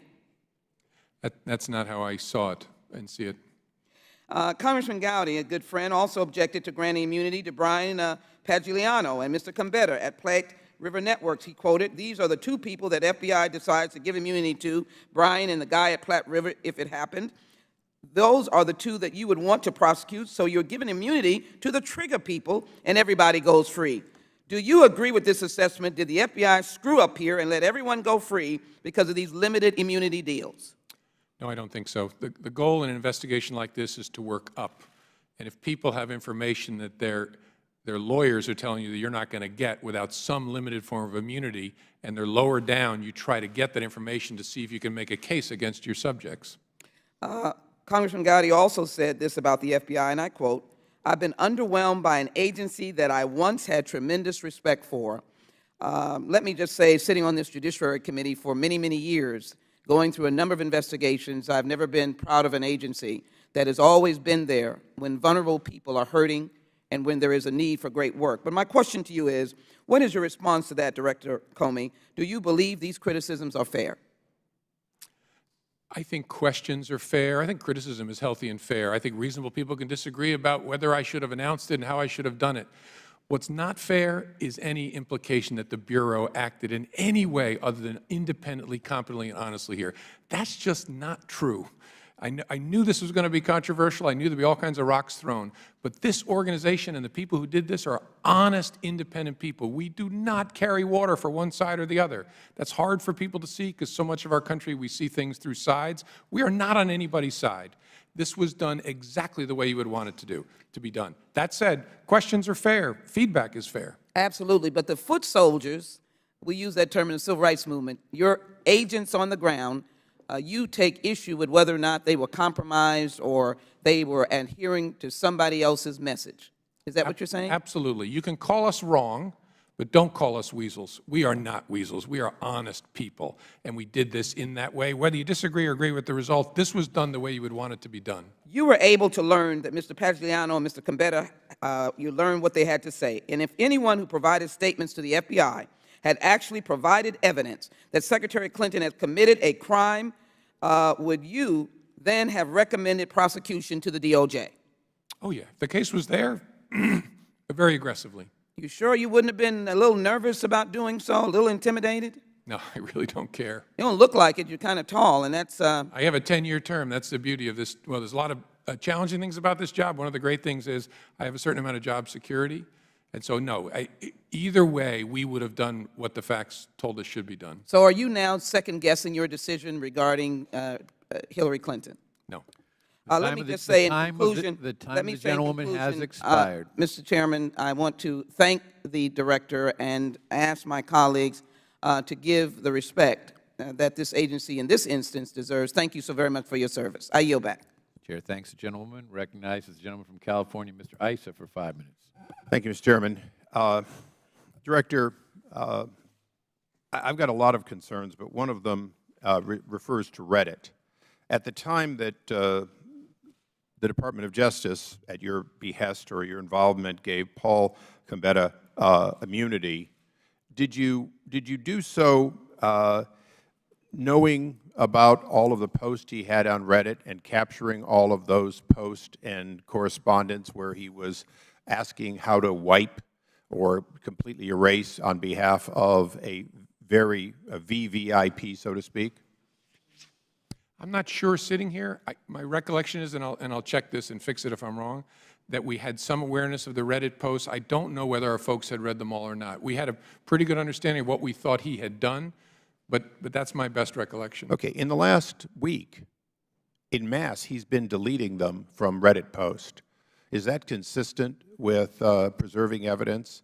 And I say that because there's still an ongoing interest by Congress, and only in spite of Reddit's own senior, what they call flak team, trying to hide it, only because a few people caught it, do we even know about it, and is this and other committees interested in getting the backups that may exist on these deletions? I guess my question to you is he destroying evidence relevant to congressional inquiries? And I'll answer it for you, yes, he is. And what are you going to do about it? That's not something I can comment on. Well, let me go into something that concerns this body in a very specific way. As a former chairman issuing subpoenas, I issued a subpoena, and additionally, I issued preserved letters. In addition to that, now Chairman Chaffetz issued what were effectively preserved letters. Some of them were directly to Hillary Rodham Clinton while she was still Secretary. Others, the subpoena in 2013 was to Secretary Kerry. These individuals destroyed documents pursuant or took it out of Federal custody pursuant to our subpoena and our discovery. As a result, they committed crimes. My question to you is, when I was a chairman and I wanted to grant immunity to somebody, I had to go notice the Department of Justice, and you were consulted. Isn't that correct? In a particular matter? In any matter. I don't know whether the FBI is consulted in that circumstance. Okay. For the record, yes, the Department of Justice does not grant immunity without checking with Federal law enforcement to see whether it will impact any ongoing investigation. That's the reason we have a requirement to give notice. When the reverse was occurring, you were handing out like candy, according to some, immunity. Did you, or to your knowledge, Department of Justice, confer with Chairman Goodlatte, Chairman Chaffetz, Chairman Smith, or any of the other chairmen who had ongoing subpoenas and investigations? Not to my knowledge. So isn't there a double standard that when you granted immunity to these 5 individuals, you took them out of the reach of prosecution for crimes committed related to destruction of documents or withholding or other crimes pursuant to congressional subpoenas? I don't think anybody was given transactional immunity. Oh, really? Now, we have not allowed to make your immunities public, but I'm going to take the privilege of making one part of it public. I read them. You gave immunity from destruction, to both of those attorneys, not just turning them over, the documents over, specifically destruction. You did the same thing with these other two individuals, Brian and Paul Cabetta. You gave them immunity from destruction. Yeah, I don't think, well, again, I could always be wrong, but I don't have them in front of me either. Well, Brian, because you don't let us take them out of the SCIF, it's a little hard for us too. But the fact is, when you Can I read finish them, my answer? I'm pretty sure that what was granted was use immunity. In the case of those two people, coextensive with 18 U.S.C. 6001, which means no statement you make can be used against you directly or indirectly. Transactional immunity is sometimes given also by prosecutors, says you will not be prosecuted in any event for this set of facts. I don't think there was any transactional immunity. well, when I read for both of the attorneys that immunity was granted, it's in both cases said destruction, in addition to the turning over. Why was that? Why would you believe that was necessary, or do you believe that would be necessary? You wanted the document, you wanted the physical evidence. Why did you have to give them immunity from destruction of materials? And because my time is expiring, when you look into it and hopefully get back to this committee, I'd like to know, does that immunity apply only to destruction on the computers delivered, so that other destructions by Cheryl Mills could still be prosecuted? Yeah, again, my recollection is no transactional immunity was given. A protection of statements was given to the Cabetta guy and Mr. Pagliano. Thank you, Mr. Chairman. Chair, thanks, gentlemen. Recognize gentleman from Tennessee, Mr. Cohen. Mr. Chairman, I would ask unanimous consent quickly that a group of documents be included, and I'll summarize them. They're basically the letters and subpoenas that led up to the destruction of documents that were previously held for preservation. Additionally, the blog post from Reddit, if those could all be placed in the record. Without objection, they will be made a part of the record. Thank you, Mr. Chairman. Tennessee is recognized. Thank you, sir. Director Comey, would you consider the FBI's most important job presently fighting terrorism and threats to the homeland? Yes, that's our top priority. How much time do you think the FBI and you have spent responding to congressional inquiries and on this particular email investigation? Could you give me an idea how many months or years have been expended on responding to the different committees that have called you in time after time after time and repetitiously accused you of doing politics rather than being an FBI director? I can't. I don't have any sense. Would it be months of cumulative man-hours, or would it be years of cumulative man-hours? You know, I don't know. A lot of folks have done a lot of work to try and provide the kind of transparency that we promised. It's been a lot by a lot of people. I just don't have a sense of the... How many hours have you spent before Congress on this? Testimony, 4 hours and 40 minutes without a bathroom break, I want to note for the record. And whatever today is, those would be the two main appearances. I was asked questions at Senate Homeland yesterday about this, and then House Homeland in July, I think. So I'm guessing 10 hours or so. And you prepared for this, though. I mean, 10 hours is just like the iceberg. Oh, sure. Yeah. Could your time and the FBI times better be used fighting terrorist threats here in America? You know, we're still doing it all. So no one should think that we've taken a play off because we're also doing oversight. We do it. We do both.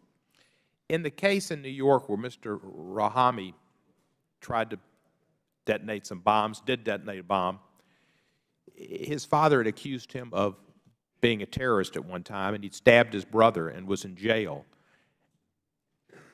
Did the FBI interview him when he was in jail about his possible terrorist tendencies and his trips to Pakistan or Afghanistan?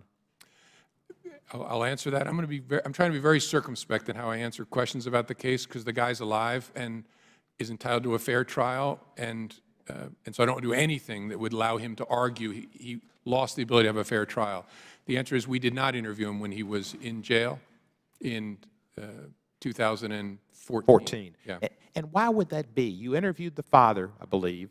You might have talked to the brother. You might have talked to a friend. The best evidence was him. He's in jail. You didn't have to, you know. Why did they not go and talk to him? Yeah, sitting here, I don't want to answer that question yet. I've commissioned, as I do in all of these cases, a deep look back. We're trying to make the case now. We will go back very carefully, try to understand what decisions the agents made who investigated that and why, and whether there is learning from that. So I don't want to answer it just now because I'd be speculating a bit. Thank you, sir. Some people have suggested you made a political calculation in your recommendation dealing with Secretary Clinton and the emails.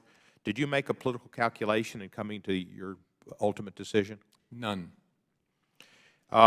Some said that on national television, that Secretary Clinton's emails were destroyed after a directive from the Clinton campaign. You announced your decision. You stated publicly, and I quote, "We found no evidence that Secretary Clinton's emails were intentionally deleted in efforts to conceal them." Is that not correct? That's correct. Others have said they lost confidence in the investigation and questioned the genuine effort in which it was carried out. Did the FBI make a genuine effort to carry out a thorough investigation? Oh, yes, very much. And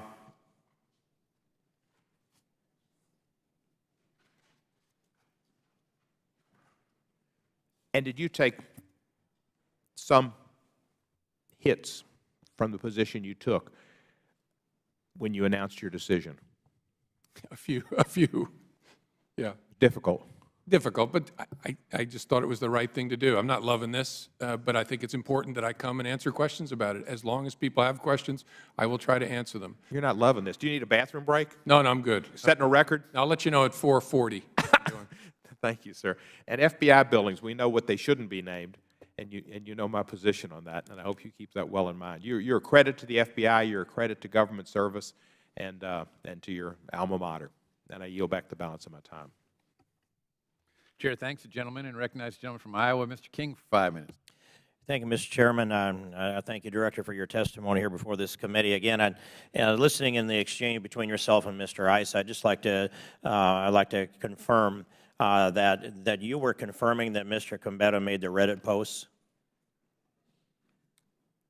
Well, I'm confirming it. I think he did, is my understanding. But yeah, that's my understanding. I think he did. I haven't dug into that myself.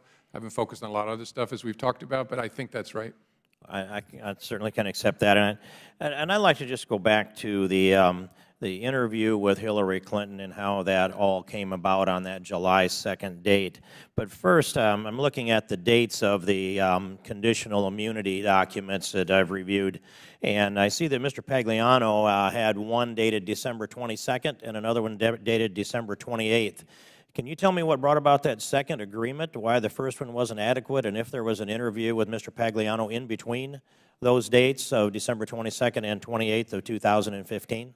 I think what it is, and Mr. Gowdy and Mr. Marino will recognize this term, the first one is what we call a Queen for a Day agreement, which was to govern an interview, so limited use immunity for an interview.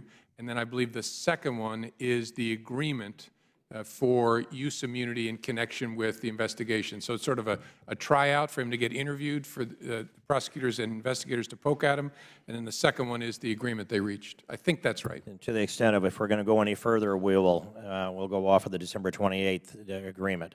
That'd be how I would understand that in your description. Well, I think they're both important to him and his lawyer, but the first is an intermediate step to the second. Okay, thank you. Then, were you aware of the President's statement on October 9th, 2015, when he is reported, this is reported on October 9th of 2015, that he said that Hillary Clinton would not have endangered national security? Obviously, I don't know the dates, but I remember public reporting on a statement like that. In the fall in October, and I'll state it as the report I have is October 9th. Then again, on April 10th, 2016, it was reported that the President had said that Hillary Clinton was careless but not intentionally endangering national security. Were you aware of that statement as well? Yes. And then I'd like you to, if you could characterize the interview. Sometime around, I believe, May 16th, it was reported that you said you intended to interview Hillary Clinton personally. I never said that because I never intended that. And I'm sure I didn't say that publicly. Were you aware of the report that was your public statement? Yes. I think I read it and smiled about it. People imagine the FBI director does things that the FBI director doesn't do. In fact, and I'm not disputing your answer, I'm just simply, for the record, this is This is a record that is dated September 28th, 2016, Buffalo News. It's got your picture on it, and takes us back to, that's when it was printed, excuse me, takes us back to a document, May 16th, 2016, has a picture of you in the front of it. Now I'll ask you to introduce it into the record. It says FBI Director James Comey told reporters that he would personally interview Hillary Clinton, quote, in coming days, close quote. And I'd ask unanimous consent to introduce this article into the record. Without objection, it will be made. Thank you, Mr. Chairman. And not as a matter of indictment, I don't dispute your word on this. It's what the public expectation was hanging out there is my real point. And then with that public expectation, I think the public was surprised to learn about who was or wasn't in that room. Can you tell us who was in the room involved in either listening to or conducting the interview of Hillary Clinton on that date of July 2nd, 2016? I can't tell you for sure. I can give you a general sense. The witness and her legal team, and then on our side of the table, our agents, prosecutors from the Department of Justice. I don't know if any of our analysts were in there or not, but sort of our team, their team. And how many of your team, how many FBI investigators? I don't know for sure sitting here. I think we probably had 8 to 10 people on our side, prosecutors and agents. That's a knowable fact. I just don't know it sitting here. Prosecutors. Did Loretta Lynch have her people in there? If you mean Department of Justice lawyers, yes, sure. So how many Department of Justice lawyers would have been there? I don't know for sure. Again, I think it was probably about 8 people, probably about 4 lawyers, about 4 from the FBI. Okay. But again, I could be wrong. I think so about around 4 investigators, around 4 potential prosecutors from the DOJ, a couple of attorneys for Hillary Clinton herself. That would set the scene fairly closely. I think that Secretary Clinton's team was bigger than that. I don't know the exact number. Okay. And then when you received the counsel as to the recommendation you were to make to Loretta Lynch, I'm going to just go through this quickly. You didn't review a videotape, an audio tape, or a transcript, so you would have had to rely upon the briefings from the people that were in the room who would have been your investigative team. Yes, the agents who conducted the interview, yes. And they were briefing off of notes that they had taken, which are now in the SCIF, but redacted. Right. They write them up in what's called an FBI 302. And so Loretta Lynch had her people in the room, and they would have had access to your investigators in the room. And out of that came a piece of advice to you that she had already said she was going to hand that responsibility over to you as director of the FBI as to making the recommendation, which turned out to be the decision on whether or not to indict Hillary Clinton. The time of the gentleman has expired. The director will answer the question. I'm not sure I'm following it entirely. There was no advice to me from the Attorney General or any of the lawyers working for her. My team formulated a recommendation that was communicated to me, and the FBI reached its conclusion as to what to do, uncoordinated from the Department of Justice. Even though Justice was in the room with your investigators, and I'd make that final comment, and I'd yield back. Thank you, Chairman. Sure. Chair, thanks, gentlemen. Recognize gentleman from Georgia, Mr. Johnson, for 5 minutes. Thank you, Mr. Chairman. Russian hacking into the databases of the Democratic National Committee and the Democratic Congressional Campaign Committee, as well as Russian hacks into the voter registration systems of Illinois and Arizona, serve as ominous warnings to the American people about the risks that our electoral processes face in this modern era. Unfortunately, Trump Republicans in the House are as obsessed with Hillary Clinton's damn emails as Trump has been about President Obama's birth certificate. Just like the Donald closed his birth certificate investigation after 5 years of fruitless investigation, however, I predict that the Trump Republicans will at some point close this email persecution. The American people are sick of it. The attention of the American public is increasingly focused on the security of this nation's election infrastructure. On Monday, the ranking members of the House and Senate Intelligence Committees, Senator Dianne Feinstein and Congressman Adam Schiff, issued a joint statement setting forth the current status of this investigation. It said this, and I quote, "Based on briefings we have received, we have concluded that the Russian intelligence agencies are making a serious and concerted effort to influence the U.S. election. They worked closely with intelligence community individuals to be able to put that statement out to the American public. Director Comey, I don't want to ask you about any classified information, but is their statement accurate? I can't comment on that in this forum. As I said in my opening, we are investigating to try to understand exactly what mischief the Russians might be up to in connection with our political institutions and the election system more broadly, but I don't want to comment on that at this point. Free and fair elections are the linchpin of our society. A compromise or disruption of our election process is something that this Congress certainly should be looking into. Would you agree with that?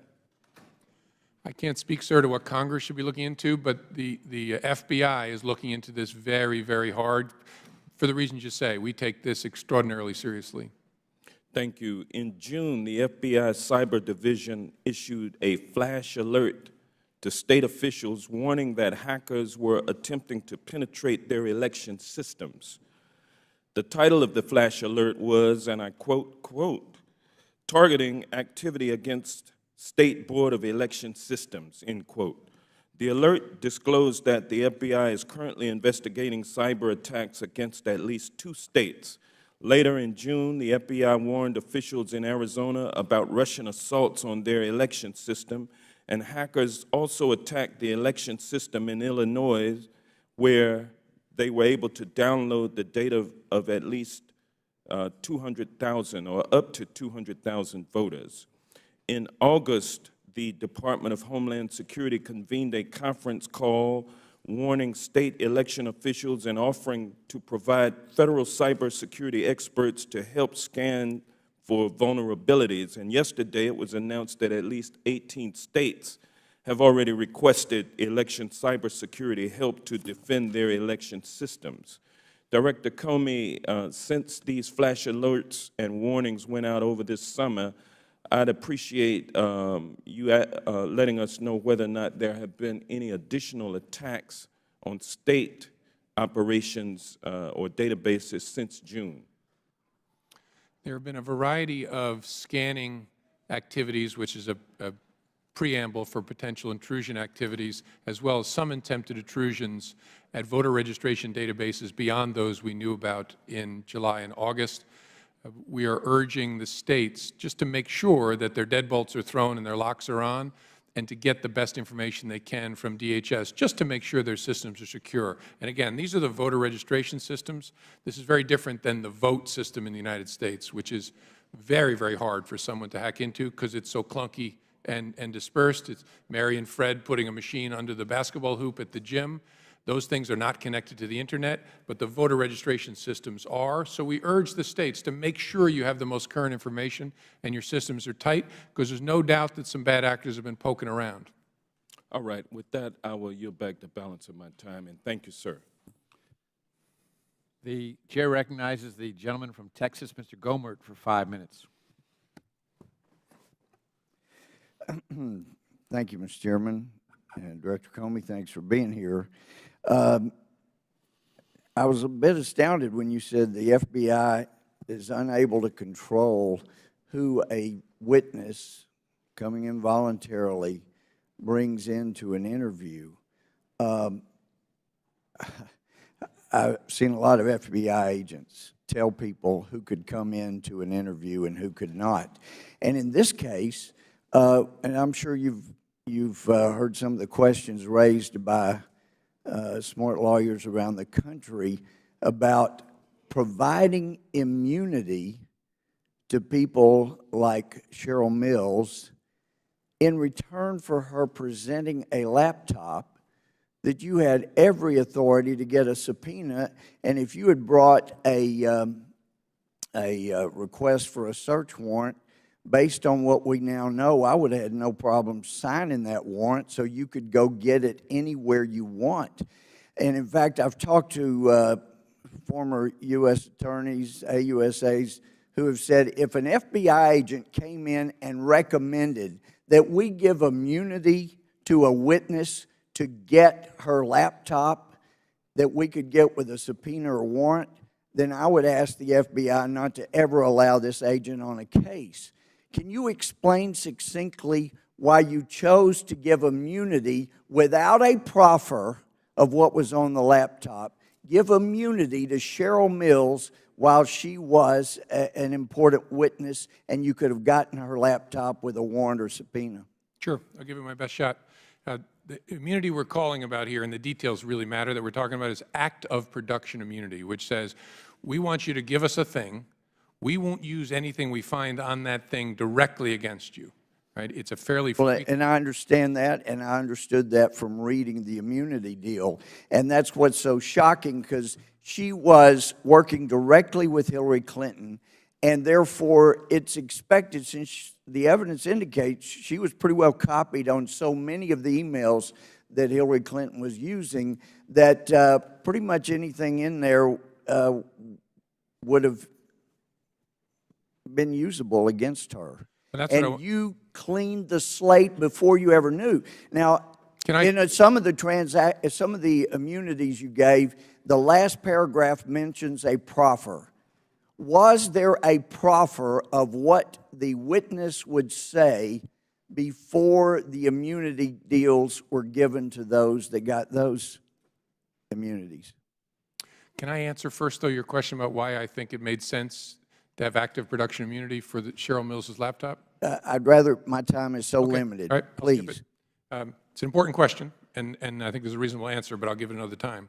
I think in at least one of the cases, and I'm mixing up the guys, but with Mr. Gambetta, maybe also with Mr. Pagliano. No, I got that reversed. It's yes or no. Did you have a proffer from them as to what they would say before you gave them immunity? I believe there was a proffer session governed by what I just referred to as called a Queen for a Day agreement with at least one of them to try and understand what they would say. Because the deals that I've seen back 30 years ago before I went to the bench, the FBI would say, you and the DOJ, of course, we know FBI can't give immunity. It has to come from DOJ, just like it's not the FBI's job to say what a reasonable prosecutor should do or not do. You give them the evidence, and then you let them decide. But a proffer is made saying, this is what my client will say. Then the DOJ decides, based on that proffer, here's the plea we'll offer, here's the immunity we'll offer, and if your client deviates from that proffer, the deal's off. You got really nothing substantial. It's as if you went into the investigation determined to give immunity to people instead of getting a warrant. You gave immunity to people that you would need to make a case if a case were going to be made. And I know we have people across the aisle that are saying, well, it's only because she's a presidential candidate. It happens to be, in my case, I wouldn't care whether she was a presidential candidate or not. What is important to maintaining a civilization with justice and fairness is a little righteousness where people are treated fairly across the board. And it does not appear that in this case it comports with anything that FBI agents with centuries of experience have told me they've never seen anything like this. So one other thing, I know this happened before your watch, but under Director Mueller, Kim Jensen, who prepared 700 pages of training material for those who would go undercover and try to embed with al-Qaeda, it was wiped out because CARE and some of the people that were unindicted co-conspirators named in your Holy Land Foundation trial, they said, we don't like them. They do not allow agents to know what Kim Jensen put in that 700 pages that was so accurate, so good about Islam, that we could embed people in al-Qaeda and they wouldn't suspect them. I would encourage you to start training your FBI agents so whether they're in San Bernardino, Orlando, New Jersey, wherever, they can talk to a radicalized Islamist and determine whether they're radicalized. Without Kim Jensen's type material, you'll never be able to spot them again, and we'll keep having people die. Thank you. My time's expired. The time of the gentleman has expired. The director is permitted to respond if he chooses to do so. I don't think I have anything at this point. The chair recognizes the gentlewoman from California, Ms. Chu, for 5 minutes. Thank you. Director Comey, during this committee's oversight hearing last year, I asked you about the cases of Sherry Chen and Xiaoshang Qi, both U.S. citizens who were arrested by the FBI, accused of different crimes related to economic espionage for China, only to have those charges dropped without explanation. Since you last testified before the committee, both cases have been closed. Now, I know that you may not be personally familiar with the individual's cases or may not be inclined to comment on the facts of these cases to the committee today. However, would you be willing to provide a written explanation or possibly a summary of the investigations to clarify how and why the FBI handled the cases the way they did? I don't want to commit to that sitting here. We would certainly consider what we can supply consistent with things like the Privacy Act, but we'll certainly consider it. I'm familiar with the case. I remember your questions about it last year, and so we'll take a look at what we can share with you. We can't obviously do it in an open forum in any event. I understand that, but I appreciate the consideration. Now I'd like to address a different topic. Director Comey, your agency recently introduced an online initiative aimed at promoting education and awareness about violent extremism called Don't Be a Puppet. This program was designed to serve as a tool for teachers and students to prevent young people from being drawn toward violent extremism. However, national education groups, faith groups, and community organizations have raised serious concerns about the way in which the program presents the problem of violent extremism. Particularly troublesome is the website's charge that teachers and students should look for warning signs that a person may be on a slippery slope of violent extremism and to report activity that may or may not be indicative of radicalization. For instance, the website encourages students and teachers to report when others use unusual language or talk about traveling to suspicious places. The user of the website, however, is left to draw inferences about what constitutes a suspicious place or what language is unusual enough to be reported to a trusted authority. For example, a trip to France or Germany, which hosts many far-right extremist groups, may not sound suspicious to many users, but a trip to Saudi Arabia or Iraq, home to various Muslim holy sites, possibly would. So, on August 9th, the American Federation of Teachers led a number of national groups in a letter written to you, and Mr. Chair, I'd like to submit this for the record. And among the many concerns they raise is the potential for such initiatives to exacerbate the profiling and bullying of students of Middle Eastern background and what they over and above what they already experience. So how do you respond to the concerns expressed by the American Federation of Teachers about the impact of the FBI's Don't Be a Puppet program and the effect it may have on schools and immigrant communities? Well, thank you for that. I'm glad they shared their feedback. Boy, I hope either before or after the feedback, they go on and actually go through the Don't Be a Puppet, because I've done it. I honestly can't understand the concerns. It's a very common sense thing. One of our big challenges is how, if a kid starts to go sideways towards violence, the people closest to him are going to see something likely. How do we get folks to a place where they're sensitized to make common sense judgments that this person may be headed in a very dangerous direction? It's never going to be perfect, but I actually think a lot of thought went into this, including faith groups, all kinds of civic groups, to make sure we got something that was good, common sense education for kids and for teachers. And so I'm a little bit at a loss. Maybe we ought to meet with them. They can show me which parts of it they actually think are problematic. But I think it's a pretty darn good piece of work is my overall reaction. So Director Comey, you've gone to the website and looked at it. So what then would you consider to be a place that sounds suspicious, or what would you consider to be an unusual language that somebody is speaking, so much so that a student should report them to the authorities? I think what it says is using unusual language, not speaking Pashto or French or German. I think it means speaking in an unusual way about things. And suspicious place, Syria, leaps to my mind. If someone is talking to classmates about thinking about traveling to Syria, The classmates ought to be sensitized to that. The teacher ought to be sensitized to it so we can try and intervene with that kid before we have to lock them up for most of their life. But do you have evidence to show that this program is actually countering recruiting efforts by violent extremists? I don't, but it sure makes a lot of sense to me. It seems like, again, a common sense way to equip kids to resist the siren song that comes from radical Islamists or skinhead groups or hate groups of different kinds. And so, look, it's not, I'm sure it's not perfect, because nothing in life is. We'd welcome feedback, but the general idea makes a lot of sense to me. I yield back. The chair recognizes the gentleman from Ohio, Mr. Jordan, for 5 minutes. Thank you, Mr. Chairman. Director, in your opening comments, you said this was an unusual case. I would say that's the understatement of the year. Husband of the subject meets with the Attorney General 3 days before Secretary Clinton is interviewed by the FBI. 9 people get to sit in with Secretary Clinton during that interview. One of those was her Chief of Staff, Cheryl Mills, who was the subject of the investigation. 5 people get some kind of immunity.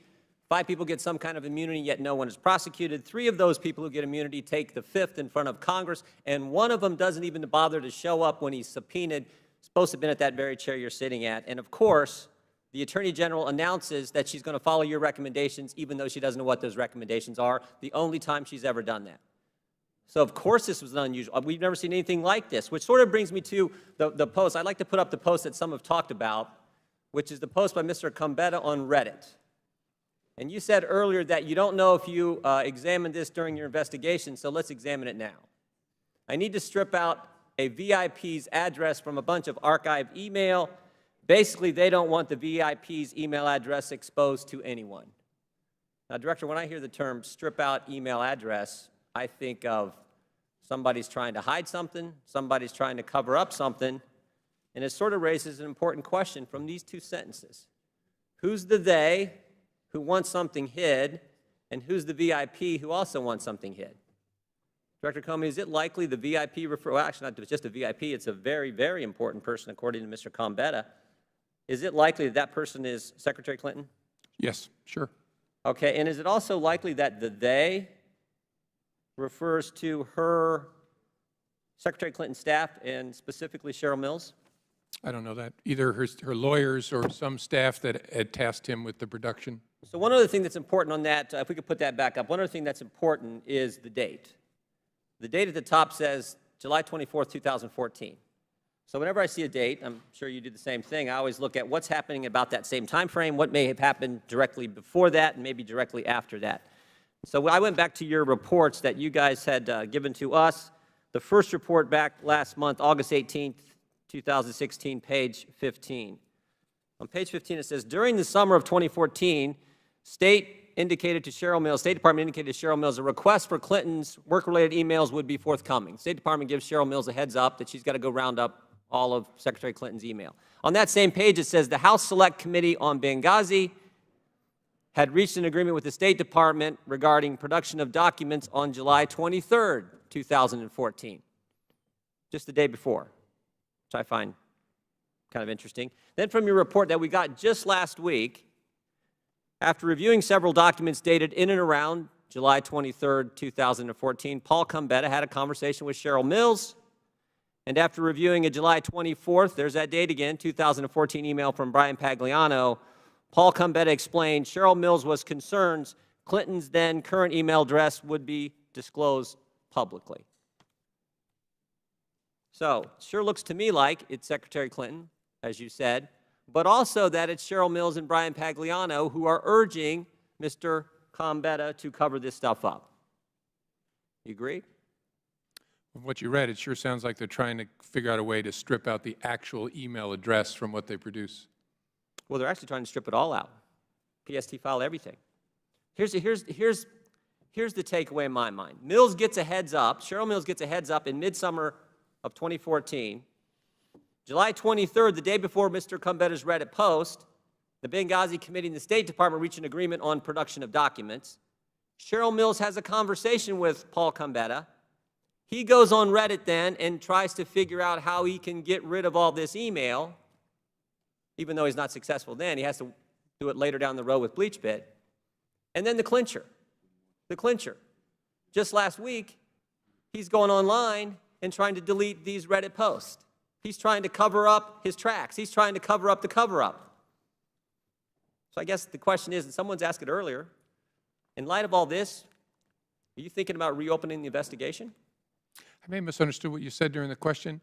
I don't understand that to be talking about deleting the emails. I understand to be talking about removing from the from line the actual email address. But anyhow, maybe I misunderstood you. But the Well, answer, the same guy later took BleachBit and did delete emails. Sure, yeah.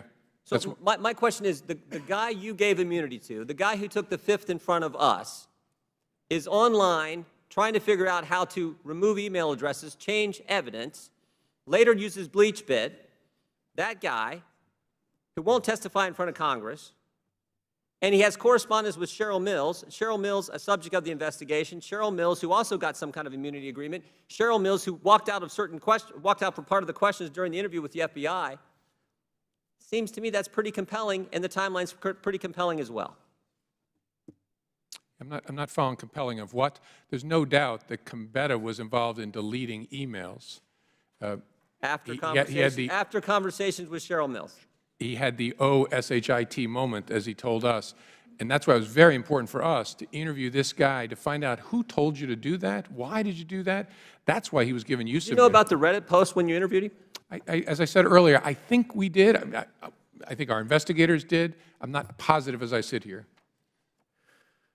Mr. Chairman, the guy's trying to cover up the Reddit post where he's trying to figure out how he can cover up the email addresses. And I find that compelling, particularly in light of the fact that just the day before, he's talking with Cheryl Mills, and the State Department is on notice that the Benghazi Committee wants these very documents. I find that compelling, but obviously the FBI didn't, and this is just one more in that list of things that make this case highly unusual. I yield back. The Director is permitted to respond if he chooses to do so. No, I don't think so. The Chair recognizes the gentleman from Florida, Mr. Deutsch, for 5 minutes. Thank you, Mr. Chairman. Director Comey, the FBI is tasked with very serious responsibilities. You're on the front lines trying to prevent terrorist attacks. You're investigating public corruption. And as I told your agents on a recent visit to your Miami field office, I am grateful to you and your agents, all of the women and men of the FBI, for your dedication to and commitment to the pursuit of justice. We're most grateful. Now, one critical responsibility of the FBI is to investigate when American citizens violate federal laws involving improper contacts with foreign governments. And Director Comey, if an American national goes outside government channels to negotiate with a foreign government on behalf of the United States, that's a very, very serious crime, one that would violate the Logan Act, which, as you know, is the law that prohibits unauthorized people from negotiating with foreign governments in the place of the United States government. Director Comey, would the FBI take allegations of Logan Act violations seriously? Is that within your jurisdiction? Yes, it's within our jurisdiction. And if you had credible evidence that someone had violated the Logan Act, would the FBI investigate that alleged violation of law? I think we have done many Logan Act investigations over the years, and we certainly will in the future. And am I correct in assuming that you're familiar with publicly quoted comments from various intelligence sources that have said that Russia has targeted the United States with illegal state-directed hacking? I'm aware of the published reports. If an American citizen, Director Comey, conducted meetings with a Russian individual who has been sanctioned by the United States about potential weakening of U.S. sanctions policy in violation of the Logan Act, would the FBI investigate? I don't think it's appropriate to answer that. That gets too close to confirming or denying whether we have an investigation. It seems too close to real life, so I'm not going to comment. Okay, but you have investigated Logan Act violations. It's something that's clearly within your jurisdiction. I appreciate, Director Comey, your confirming that the FBI would treat these potential violations of law both seriously and urgently, because everything that I just outlined that you said the FBI would investigate has apparently happened already. Public reports suggest that the Logan Act may have been violated by Carter Page, one of the men Donald Trump singled out as a top foreign policy advisor, though now the campaign appears eager to revise Mr. Page's role, given the attention rightly being given to his illicit negotiations with a sanctioned Russian official. I've read reports from Yahoo News from last week that law enforcement may already be looking into this issue, and I assume we all agree that the allegations are very serious. Russia, a nation that hacks America, a nation that continues to enable the Assad regime to slaughter the Syrian people, a nation that threatens and violates the territorial integrity of its neighbors and our European allies. It is a dangerous violation of federal law if Donald Trump's advisor, Carter Page, is engaging in freelance negotiations with Russia. And here's what we know. In March, Donald Trump named Carter Page as a foreign policy advisor. In July, Mr. Page traveled to Moscow to give a speech that was harshly critical of the United States. And during that trip, Mr. Page is reported to have also met with a Russian official named Igor Sechin, a member of Vladimir Putin's inner circle and the president of the petroleum company Rosneft, who was sanctioned by the United States under Executive Order 13361, prohibiting him from traveling to the United States or conducting business with U.S. firms. So Mr. Sechin has a clear and personal interest in lifting U.S. sanctions against him and other top Russian officials put in place by President Obama after Russia's military action in Ukraine. Now, if these two men met to discuss sanctions policy or a lifting of sanctions under a potential Trump administration, this would be enormously concerning. Just last week, the press reported that U.S. intelligence officials are seeking to determine whether an American businessman identified by Donald Trump as one of his foreign policy advisors has opened up private communications with senior Russian officials, including talks about possible lifting of sanctions. Mr. Comey, it is illegal if Trump's advisor met with Russians who have been sanctioned by the United States about lifting these sanctions, and I am grateful for your reassurances this morning that the FBI would investigate potential violations of the Logan Act by any individual who engages in unauthorized negotiations with a foreign government. I remind my colleagues that Donald Trump invited Russia to hack the United States. I remind my colleagues that Donald Trump suggested breaking America's longstanding commitment to our NATO allies and weakening U.S. sanctions against Russia. Is there a connection between these reckless and dangerous policy proposals and the potential violation of the Logan Act by Donald Trump's Russia advisor?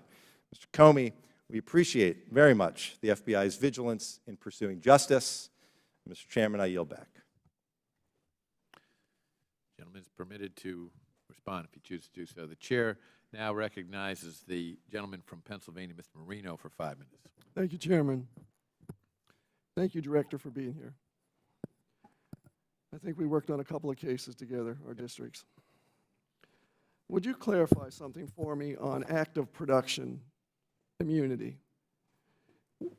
Does active production immunity go beyond this scenario that I'm going to state?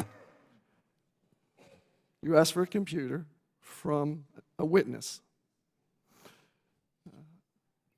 You give that witness act of production immunity that, in my interpretation, is that the agent who has that now in his or her hands, the witness is immune from the agent getting on the stand and saying, that person, this is that person's computer because they gave it to me.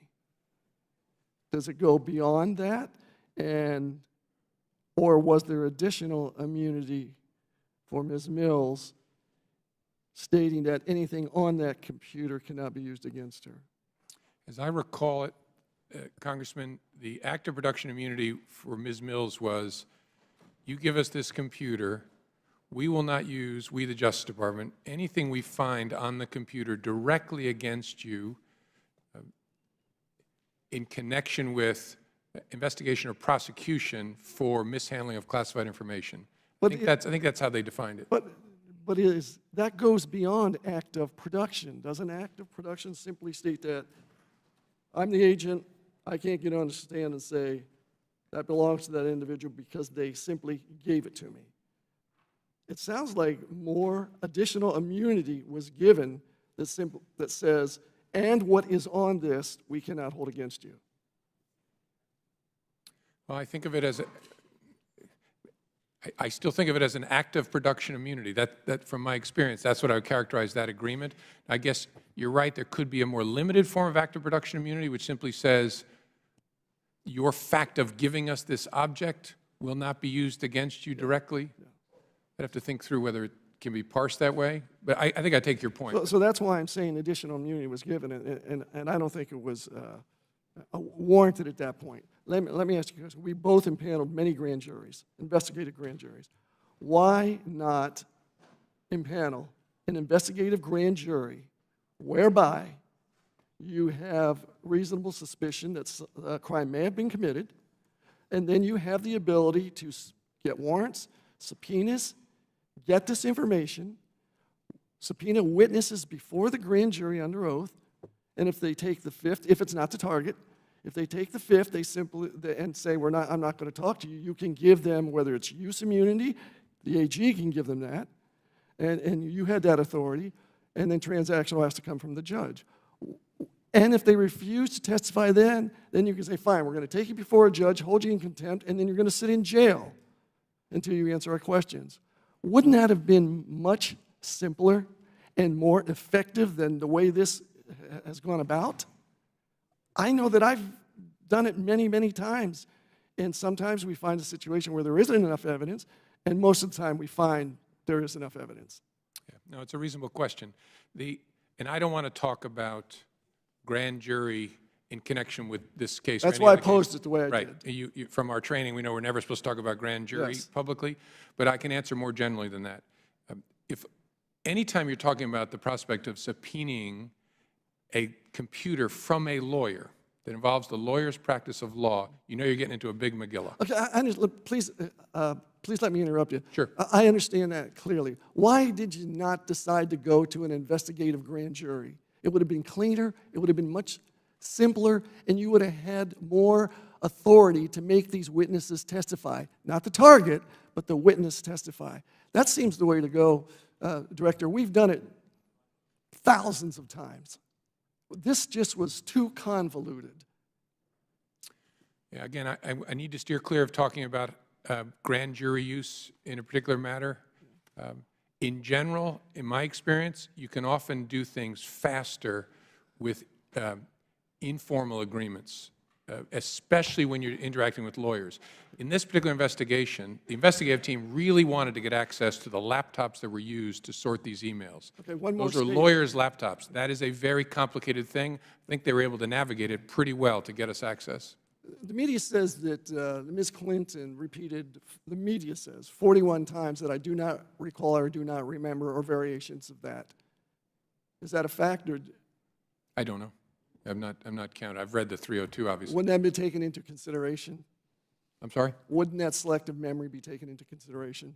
Sure, the nature and quality of a subject's memory is always a factor. Right. My time has expired. Thank you, sir. The chair recognizes the gentlewoman from Washington State, Ms. Thank you, Mr. Delbany, for 5 minutes. Thank you, Mr. Chair, and thank you, Director Comey, for spending all this time with us today. In 2010, the White House set up the Vulnerabilities Equities Process, the VEP, and implemented it in 2014 so it could give the government a process for determining whether, how, and when to disclose vulnerabilities to technology companies so that they would be able to address those vulnerabilities and patch them. And in a couple situations, I know there was disclosure from the FBI in April of this year. The FBI informed Apple of a security flaw in older versions of iOS and OS X. Its first vulnerability disclosure to Apple under the Vulnerability Equities Process. In May of this year, the FBI Cyber Division warned the private sector about a fake USB device charger that can log the keystrokes of certain wireless keyboards. And that was 15 months after the FBI discovered the vulnerability. In the warning, the FBI stated, quote, if placed strategically in an office or other location where individuals might use wireless devices, a malicious cyber actor could potentially harvest personally identifiable information, intellectual property, trade secrets, passwords, or other sensitive information, end quote. Other instances of the FBI using the VEP are scarce. And indeed, there have been reports that it's rare for the FBI to use this process. And so I wanted to ask you why this is and what's your view of the process. Thank you for that question. The process seems to me to be a reasonable process to in a structured fashion, bring everybody who might have an optic on this in the government together to talk about how do we think about disclosing a particular vulnerability to the private sector as against the equities that may be at stake in terms of national security in particular. And so I think it makes sense to have such a process. The FBI participates in it when we come across a vulnerability, that we know the vulnerability and that falls within the VEP's jurisdiction. I don't know the particulars of the case. You said there was a 15-month delay in disclosing a particular vulnerability. I don't know enough to react to that. Probably wouldn't react in an open forum in any event, but that's my overall reaction. And does every vulnerability you discover go through this process in terms of understanding whether or not you would disclose? I think there's a definition of what falls under the process. You have to know the vulnerability, so we have to have knowledge of, so what is it that allows it, the vulnerability to be exploited. We didn't, for example, in the San Bernardino case. We bought access, but we didn't know the vulnerability, what was behind it. But I forget the definition as I sit here of which vulnerabilities have to be considered. And so is there another process that you might use that's different from the VEP when you're looking at I don't know vulnerabilities and whether Before or not the VEP, I know our folks would routinely make disclosure to private entities, but I don't think I don't know of a process outside of VEP. And so, but you're not sure if in every situation the VEP is used whenever you discover a vulnerability? Sounds like a circular answer, but if it's and obviously I didn't read the VEP before coming here today. We could get smart on it very quickly and have somebody talk to you about it. But if it falls in the definition of things that have to be discussed at the VEP, of course we do. I just can't remember what that definition is exactly. Okay, I'm trying to understand if a vulnerability is discovered, if there's always a standard process that you would go through to understand whether or not that information would be disclosed, and if that process is the VEP. That's the... Yeah, that's a great question. I don't know the answer to that, whether there's a set of vulnerabilities that would fall outside of the VEP process, and if that's the case, how do we deal with it? I don't know sitting here. Thanks. If you have other feedback on that, I'd appreciate it at another time. Okay. In August, you said that stakeholders needed to take some time to collect information on the going dark issue and come back afterward to have an adult conversation. And I agree with you. And so I wondered if you would agree that there's room for us to work together on ways to help law enforcement that don't include mandating a backdoor. Totally. I keep reading that I'm an advocate of backdoors. I want to mandate backdoors. I am not. I have never advocated we have to have backdoors. We have to figure out how we can solve this problem together, and it has to be everybody who cares about it coming together to talk about it. I don't know exactly what the answer is, frankly. I can see the problem, which I think is my job, is to tell people the tools you're counting on us to use to keep you safe, they're less and less effective. That's a big problem. But what to do and how to do it is a really complicated thing, and I think everybody has to participate. Thank you. Thank you so much for that, and I yield back, Mr. Chair. Chair thanks the gentlewoman. Recognize the gentleman from South Carolina, Mr. Gowdy, for 5 minutes. Well, thank you, Mr. Chairman. I want to start by acknowledging progress. I think it's important that we do so. This morning, we've had 9 straight Democrats talk to the FBI about emails without asking for immunity. That's a record. And I suspect the reason that they have not asked for immunity from Director Comey is they would say they've done nothing wrong. I find that interesting because that's exactly what Heather Samuelson and Cheryl Mills' attorneys said. In fact, they said it just a few days ago, and I'll quote it. The FBI considered my clients to be witnesses and nothing more. And then Ms. Mills and Ms. Samuelson's attorney said this. I think this is the most interesting part. The Justice Department assured us my clients did nothing wrong.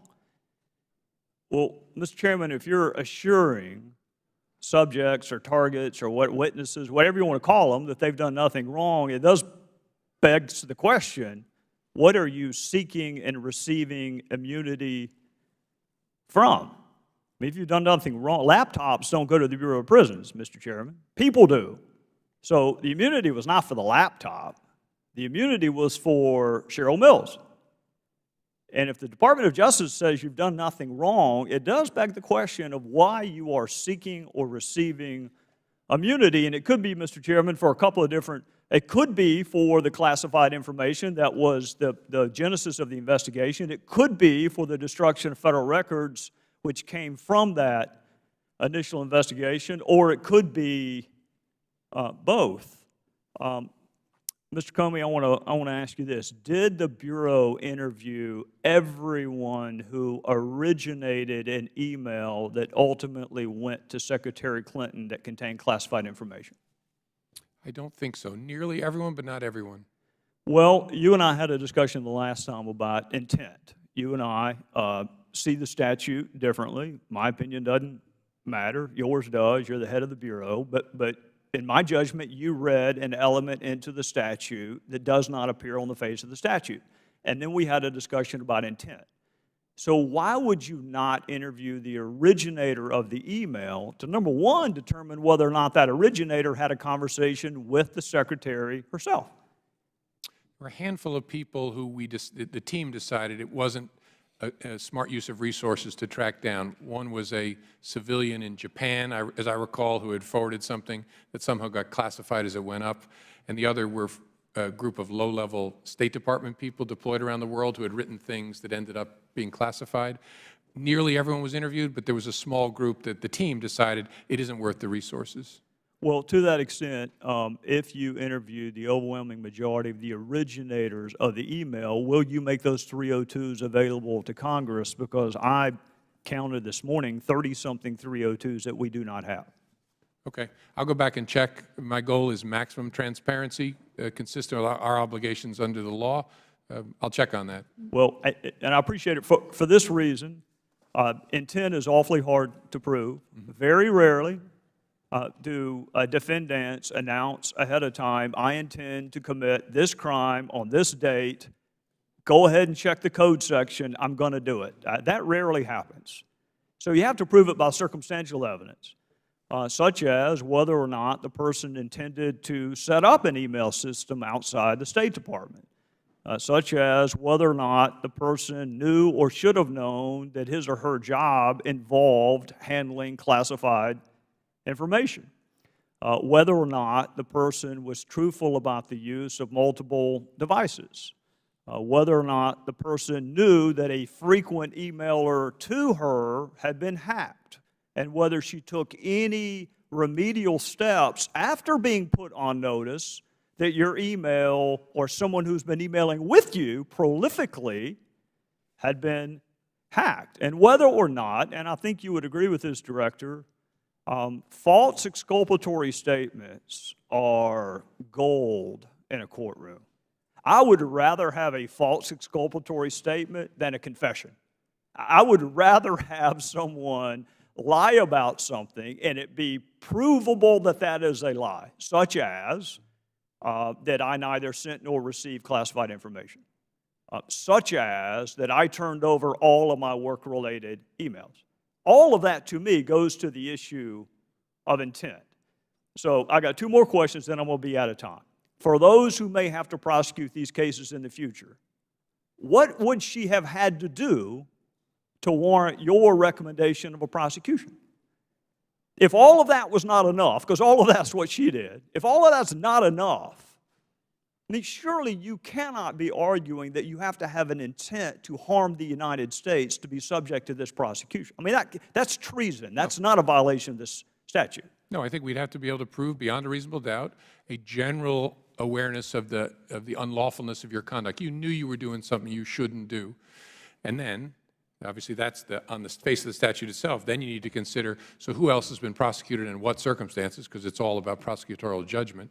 But those two things would be the key questions. Can you prove that the person knew they were doing something they shouldn't do, a general criminal intent, general mens rea, but the and way have to treated other people similarly? The way to prove that is whether or not someone took steps to conceal or destroy what they've done. That is the best evidence you have, that they knew it was wrong, that they lied about it.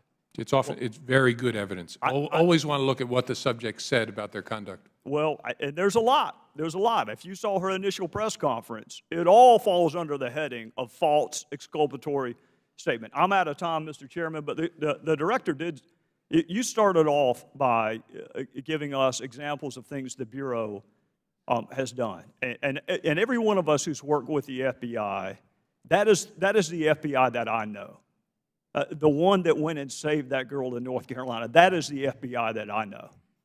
What concerns me, Director, is when you have 5 immunity agreements and no prosecution, when you are allowing witnesses who happen to be lawyers, who happen to be targets, to sit in on an interview. That is not the FBI that I used to work with. So I've been really careful to not criticize you. In fact, I said it again this morning. They wanted to know, was he gotten to? Did somebody corrupt him? No, I just disagree with you. But it's really important to me that the FBI be respected. And you got to help us understand, because it looks to me like some things were done differently that I don't recall being done back when I used to work with them. And with that, I would yield back to the chairman. Can I respond to that? Yes, you may. I hope someday when the political craziness is over, you will look back again on this, because this is the FBI you know and love. This was done by pros in the right way. That's the part I have no patience for. Sorry, sir. The chair recognizes the gentleman from Rhode Island, Mr. Cicilline, for 5 minutes. Thank you, Mr. Chairman, and thank you, Director Comey, for your extraordinary service to our country. And please convey to the professionals at the FBI my gratitude for their exemplary service to the people of this country. And particularly, I want to acknowledge the extraordinary, prompt, and effective response to the recent bombings in New Jersey and New York. It's just another example of this extraordinary agency and your extraordinary leadership. Director Comey, many of us have expressed a concern about the growing incidence of gun violence in this country, and we expressed condolences and concern following the recent mass shootings in Burlington, Washington, where 5 people lost their lives. We shared the same sentiments after incidents in Aurora and Newtown and Charleston. But as more Americans lose their lives to senseless gun violence, this Congress has been absolutely silent and inactive on this issue. So I'd like to really turn to you in your career in public service, and both as a U.S. Attorney and now as the FBI Director, with so much experience in dealing with the consequences of gun violence, and ask you to kind of share with us what you think might be some things Congress could do to help reduce gun violence in this country. I know, if I recall correctly, in 2013 during our confirmation hearings, you at least alluded to your support for universal background checks, bans on illegal trafficking of guns, assault weapons, and high-capacity magazines. So I'm wondering what you think would be effective for us to do to help reduce the incidence of gun violence in this country. No, thank you, Congressman. And you're exactly right. We just spend a lot of time thinking, investigating, and mourning the deaths in mass shootings. I think it's really important, though, the Bureau not be in the policy business and be in the enforcement business. And so I'm going to respectfully avoid your question, honestly, because I think we should not be in the place of, we should be a factual input to you. We should not be suggesting particular laws with respect to guns or anything else. So let me ask you, Director, about a very specific enforcement challenge. I introduced a piece of legislation called the Unlawful Gun Buyer Alert Act to get at this issue of a default proceeds. This is where people buy a gun, they purchase a gun, but they are not permitted to buy one under law, but the 3-day time period has elapsed. And between 2010 and 2014, 15,729 sales to prohibited persons occurred. That means people who were not lawfully permitted to buy a gun got a gun 15,000 times. So my legislation would require that when that happens, that local law enforcement is notified. They can then make a decision. Should we go prosecute this person who's now in possession of a gun illegally? Should we, execute a search warrant? But they would at least be put on notice. In your community, a person who should not have a gun bought one, so they can take some action. Would that make sense in terms of your enforcement responsibilities? It might. I know ATF is notified in those circumstances. Which, of course, is a very different set of priorities for ATF. Do they go and actually execute a warrant and charge somebody? But there are state and local prohibitions on that that could be acted upon. So would it also make sense to notify local law enforcement? It might. I'd want to think through and ask ATF how do they think through the deconfliction issues that might arise there, but it's a reasonable thing to look at. My next question, Director, is there has been a recent discussion about implementing stop and frisk in cities to address crime, even at the national level. And although the data shows that this disproportionately targets people of color, and just to give you some context, in 2011, when stop and frisk activity reached an all-time high in New York City, police stopped 685,000 people.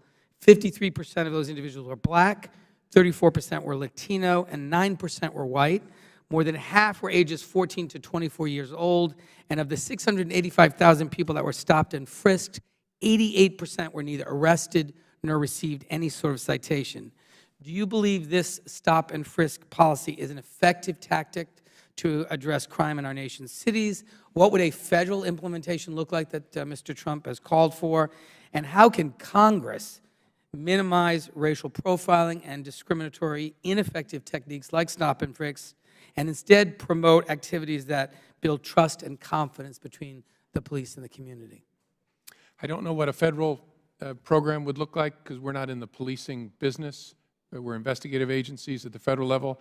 But the Terry stop, the stop and frisk is not a term we use in the federal system. The Terry stop, which is a stop of an individual based on reasonable suspicion that they're engaged in criminal activity, is a very important law enforcement tool. To my mind, its effectiveness depends upon the conversation after the stop. Right? When it's done well, someone is stopped, then they are told, I stopped you because. We have a report of a guy with a gray sweatshirt who matches you. That's why I stopped you, sir. I'm sorry. Or I stopped you because I saw you do this behavior. Because the danger is what's an effective law enforcement technique can become a source of estrangement for a community, and you need the help of the community. So it's an important tool when used right, and what makes the difference between right and wrong is what's the nature of the conversation with the person you stopped. Thank you, Director. Mr. Chairman, I would just like to finally associate myself with the remarks of Congressman Deutsch regarding the Logan Act violations and the remarks of many of my colleagues regarding the attempts by the Russians to interfere with our democracy and electoral process, and take great comfort in the Director's commitment to continue to understand this as an important responsibility of the agency to protect the integrity of our democracy. And with that, I yield back. Chair, thanks, gentlemen. The Chair recognizes the gentleman from Utah, Mr. Chaffetz, and as I do so, I want to thank him for making, as Chairman of the Oversight and Government Reform Committee, this very nice hearing room available to us while the Judiciary Committee hearing room is under renovation. So, gentleman is recognized for 5 minutes with my thanks. Well, and I appreciate the extra 5 minutes of questioning for doing so, so thank you very much. Director, thank you for your accessibility. You have been very readily available, and we do appreciate that. This investigation started because the Inspector General found classified information in a non-secure setting, and the FBI went to a law firm and found this information. They seized at least one computer and at least one thumb drive. Did you need an immunity agreement to get those? It was not, I don't think there was immunity. In fact, I'm certain there was no immunity agreement used in connection with that. So, did it really take the FBI a full year to figure out that Cheryl Mills and Heather Samuelson also had computers with classified information on? No, it took us to that point in the investigation to insist that we try to get them. Were you getting them because they had classified information or because there was some other information you wanted? No, we thought those were the tools, as we understood it, that have been used to sort the emails. And the investigative team very much wanted to understand, if they could, whether there was an electronic tale of how that had been done. Because the big issue was, what did they delete, what did they keep? But why did you need an immunity agreement? Why didn't they just cooperate and hand them over? The law firm did, didn't they? Well, yes. That's a question really I can't answer. That's between a lawyer and her client and the Justice Department lawyers. For whatever reason, her lawyer thought it was in her interest to get an active production immunity agreement with the Department of Justice. The FBI interviewed David Kendall's partner, but did not interview David Kendall. Why didn't you interview David Kendall? I don't remember. I don't remember that decision. Going back to this Reddit post, this is put up on July 24th of 2014. You believe this to be associated with Mr. Gambetta, correct? Yes, I think that's right. This is the one that Mr. Jordan put up about the need to strip out a VIP's very VIP email address and a bunch of archived email. This is he's referring to a federal record, isn't he? I don't know exactly which records he's referring to. How is this not a conscious effort to alter federal records? I mean, the proximity to the date is just stunning. I'm sorry, what's the question? How is this not a conscious effort to alter a federal record? Well, it depended on what the record was and exactly what he was trying to do, and whether there would be disclosure to the people they were producing it to, saying we changed this for privacy purposes. I just don't know sitting here. These are documents that were under subpoena. These federal records were under subpoena. They were under a preservation order. Did Mr. Gambetta destroy documents? I don't know whether that was true in July of 2014. They were under subpoena. Did he ultimately destroy federal records, Mr. Gambetta? Oh, I have no reason to believe he destroyed federal records. He used bleach bit, did he not? Yeah, the question is what was already produced before he used the bleach bit. He definitely, the reason he wanted immunity was he had done the bleach bit business after there was publicity about the demand from Congress for the records. That's a potential. And not just publicity, there was a subpoena. Right, that's potential. And there was communication from Cheryl Mills that there was a preservation order, correct? Yes. And he did indeed use bleach bit on these records. Sure. That's why the guy wouldn't talk to us without immunity.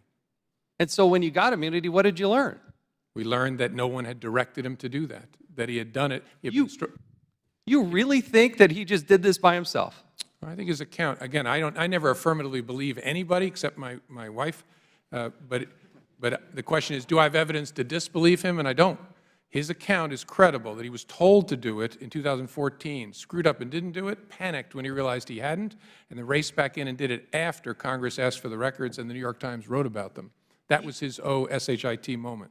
And that was credible. Again, I don't believe people, but we did not have evidence to disbelieve that and establish someone told him to do that. No email, no phone call, nothing.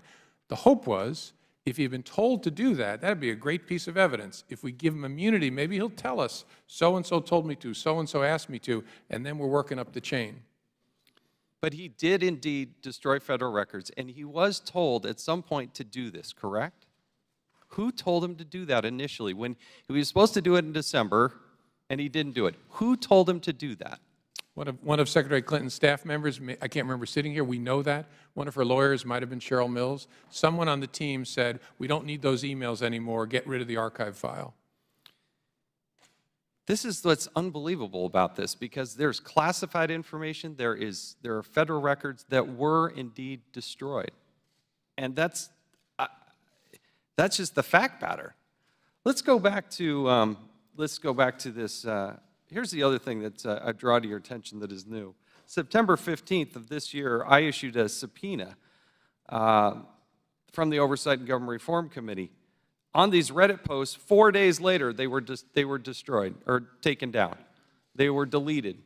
I would hope the FBI would take that into consideration. Again, we're trying under a properly issued subpoena to get to this information. Let's go to Heather Mills real quick. How does in the 2016 interview with Cheryl Mills, she says, quote, Mills did not learn, in the interview report, the interview summary from the FBI, Mills did not learn Clinton was using a private email server until after Clinton's tenure. Back, also, you have this interview with Mr. Pagliano, who said he approached, quote, Pagliano then approached Cheryl Mills in her office and relayed a State Department employee's concerns regarding federal records retention and the use of a private server. Pagliano remembers Mills replying that former secretaries of state had done similar things, to include Colin Powell. It goes then on to a page 10, and this is what I don't understand. The FBI writes, Clinton's immediate aides, to include Mills, Abedin, Sullivan, and a redacted name, told the FBI they were unaware of the existence of a private server until after Clinton's tenure at State or when it became public knowledge. But if you look back at the email from Heather Mills, if you go back to 2010, this is to Justin Cooper, okay? Mills to Cooper, who does not, he works for Clinton's. He doesn't work for the State Department. FYI, HRC email coming back. Is server okay? Cooper writes back, you are funny. We're on the same server. She knew there was a server. When there was a problem with Hillary Rodham Clinton's emails, what did they do? She called the person who has no background in this, who's not a State Department employee, no security clearance, and then tells the FBI, well, I never knew about that. But there's direct evidence that contradicts this.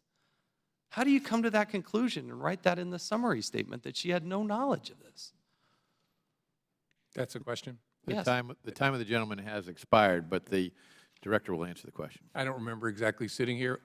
Having done many investigations myself, there's always conflicting recollections of facts, some of which are central, some of which are peripheral. I don't remember sitting here about that one.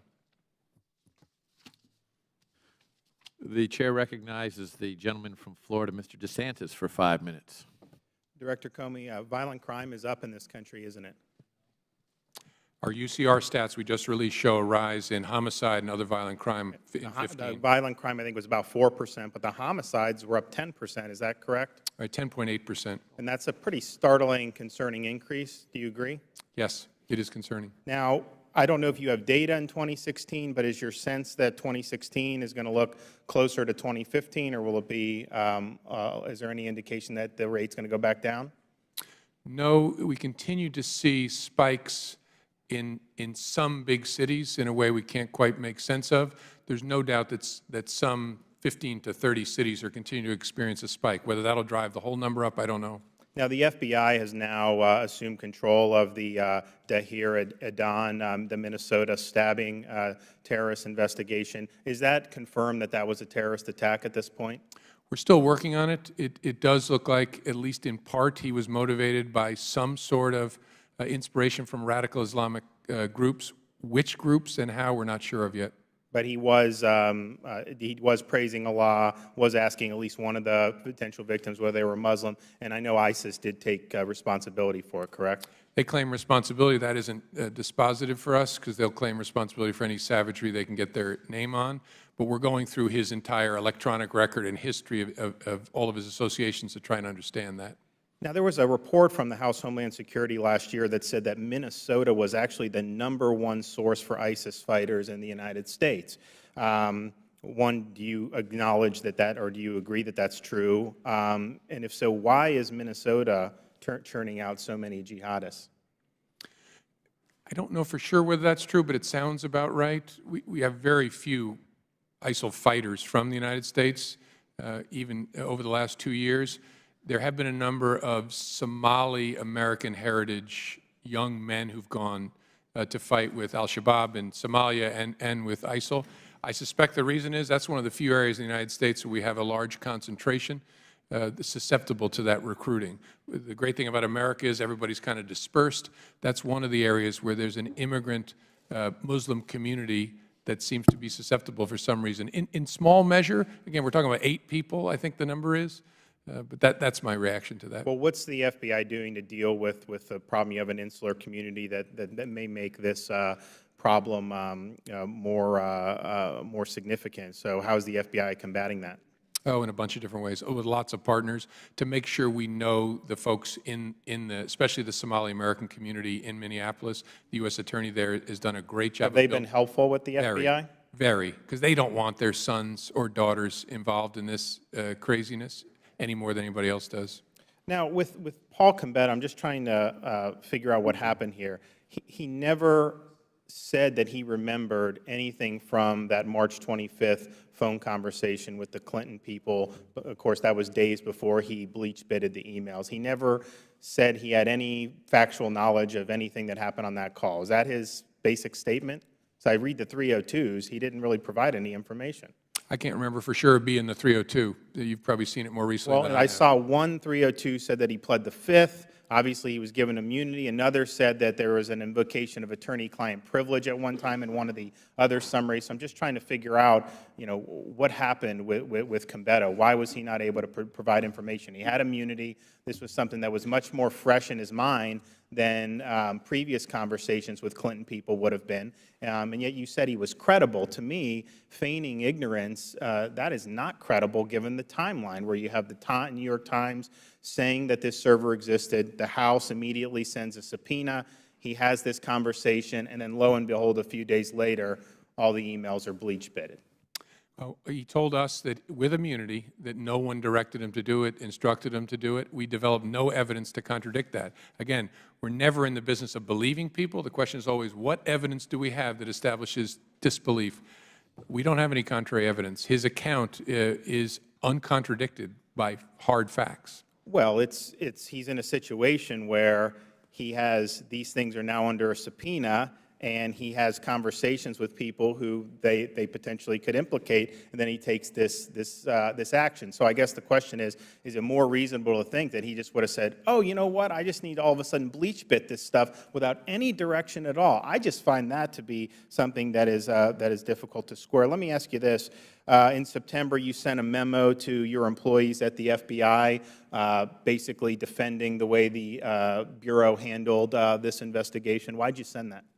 It was about how we were doing transparency, because there was all kinds of business about whether we were trying to hide stuff by putting it out on a Friday, and I wanted to equip our workforce with transparency about how we were doing our productions to Congress so they can answer questions from their family and friends. I want them to know we're conducting ourselves the way they would want us to. And you have, because you mentioned former agents and people in the community, I mean, this has provoked some controversy within the ranks of current and former agents? Not within the FBI. Again, who knows what people don't tell the director, but I should have asked Mr. Gohmert. If there are agents of the FBI who are concerned or confused about this, please contact me. We'll get you the transparency you need to see that your brothers and sisters did this the way you would want them to. All right, I'm out of time, but I will say just when I was in the military, you had said no one would be prosecuted. I mean, maybe that was just for civilian, but I can tell you that people, if you had compromised top secret information, there would have been a court-martial in your future, and I yield back. Would the Director care to respond to that? No, fine. It's a direct comparison to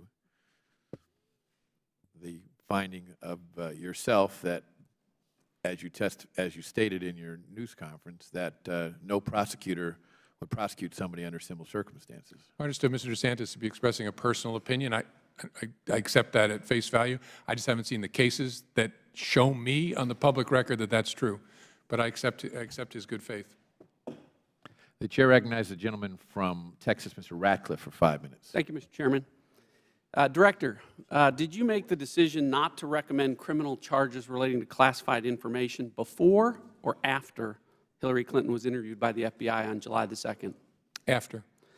Okay, then I'm going to need your help in trying to understand how that's possible. I think there's a lot of prosecutors or former prosecutors that are shaking our heads in how that could be the case, because if there was ever any real possibility that Hillary Clinton might be charged for something that she admitted to on July the 2nd, why would two of the central witnesses in a potential prosecution against her be allowed to sit in the same room to hear the testimony?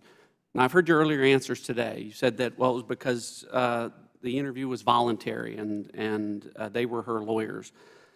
But I think you're skirting the real issue there, Director. First of all, the fact that it was voluntary, it didn't have to be, right? You could have impaneled an investigative grand jury. She could have been subpoenaed. And I know you've said that you can't comment on that, and I don't really care about the decision about whether or not there should have been a grand jury here.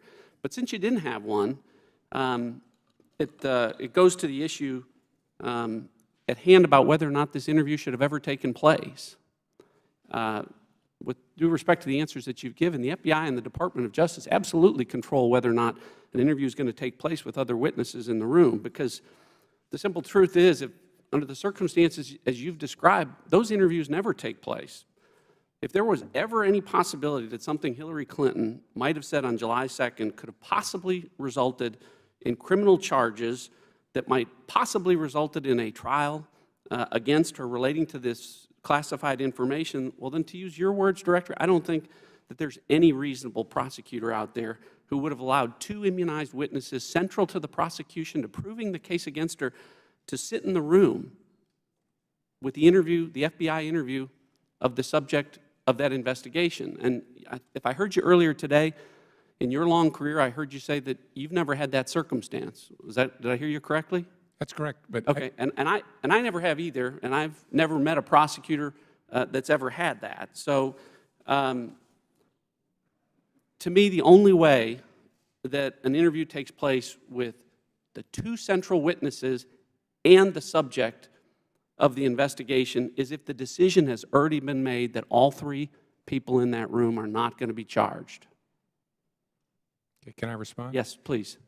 I know in our political life sometimes people casually accuse each other of being dishonest, but if colleagues of ours believe I am lying about when I made this decision, please urge them to contact me privately so we can have a conversation about this. All I can do is tell you again, the decision was made after that because I didn't know what was going to happen in that interview. She maybe lied during the interview in a way we could prove. Let me finish. I would also urge you to tell me what tools we have as prosecutors and investigators to kick out of an interview someone that the subject says is their lawyer. That's not my point. The interview never should have taken place if you were going to allow the central witnesses that you needed to prove the case to sit there and listen to the testimony that the subject was going to give. It never happens. It never happened to you, and it's never happened to me or any other prosecutor that I've met.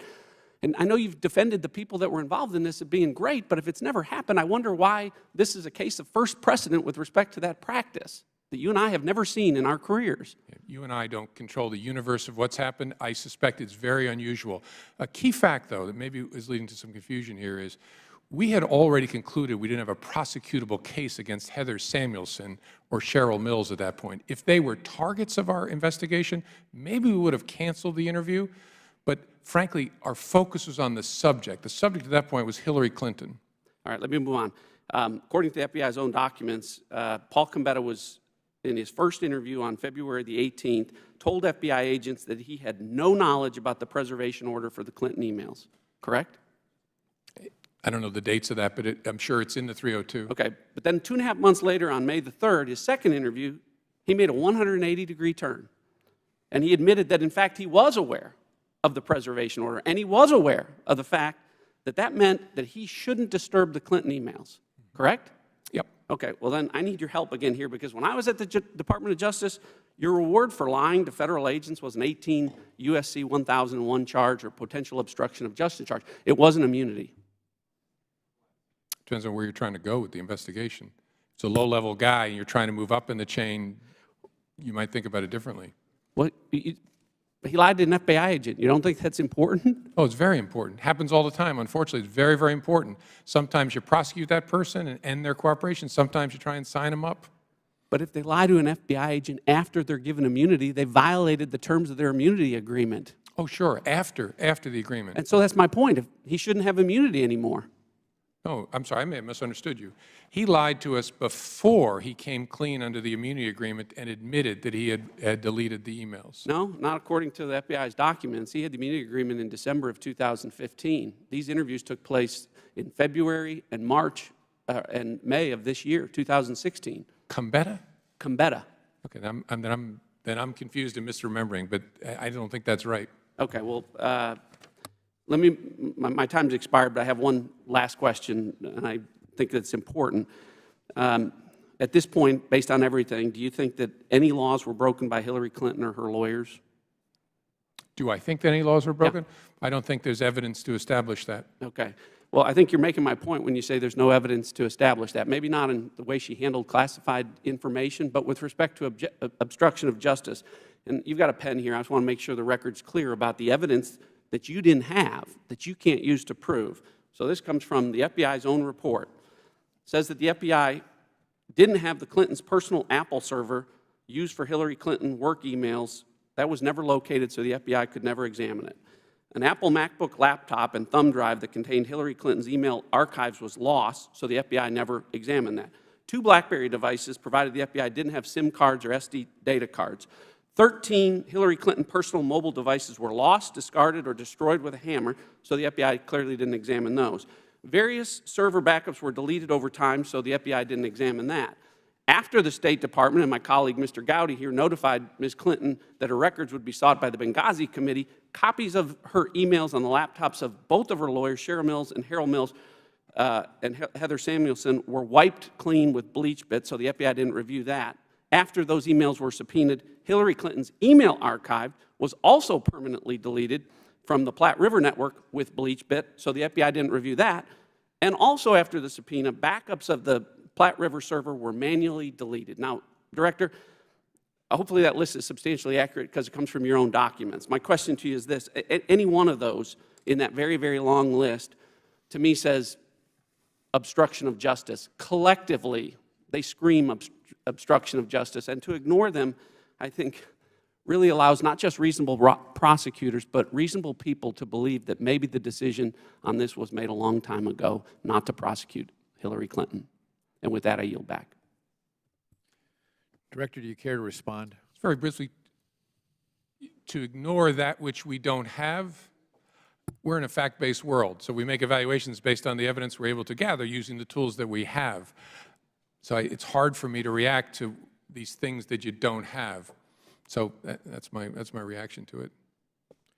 The chair recognizes the gentleman from Texas, Mr. Farenthold, for 5 minutes.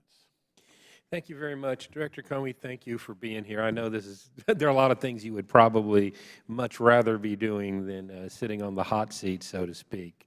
And here's where I'm coming from on this. You've been asked a lot of questions today about the Clinton investigation. And what I'm hearing from folks back in Texas, and I'm just going to take a big picture view of this, is this stuff just simply doesn't pass the smell test on a lot of areas. You just had my colleague from Texas, Mr.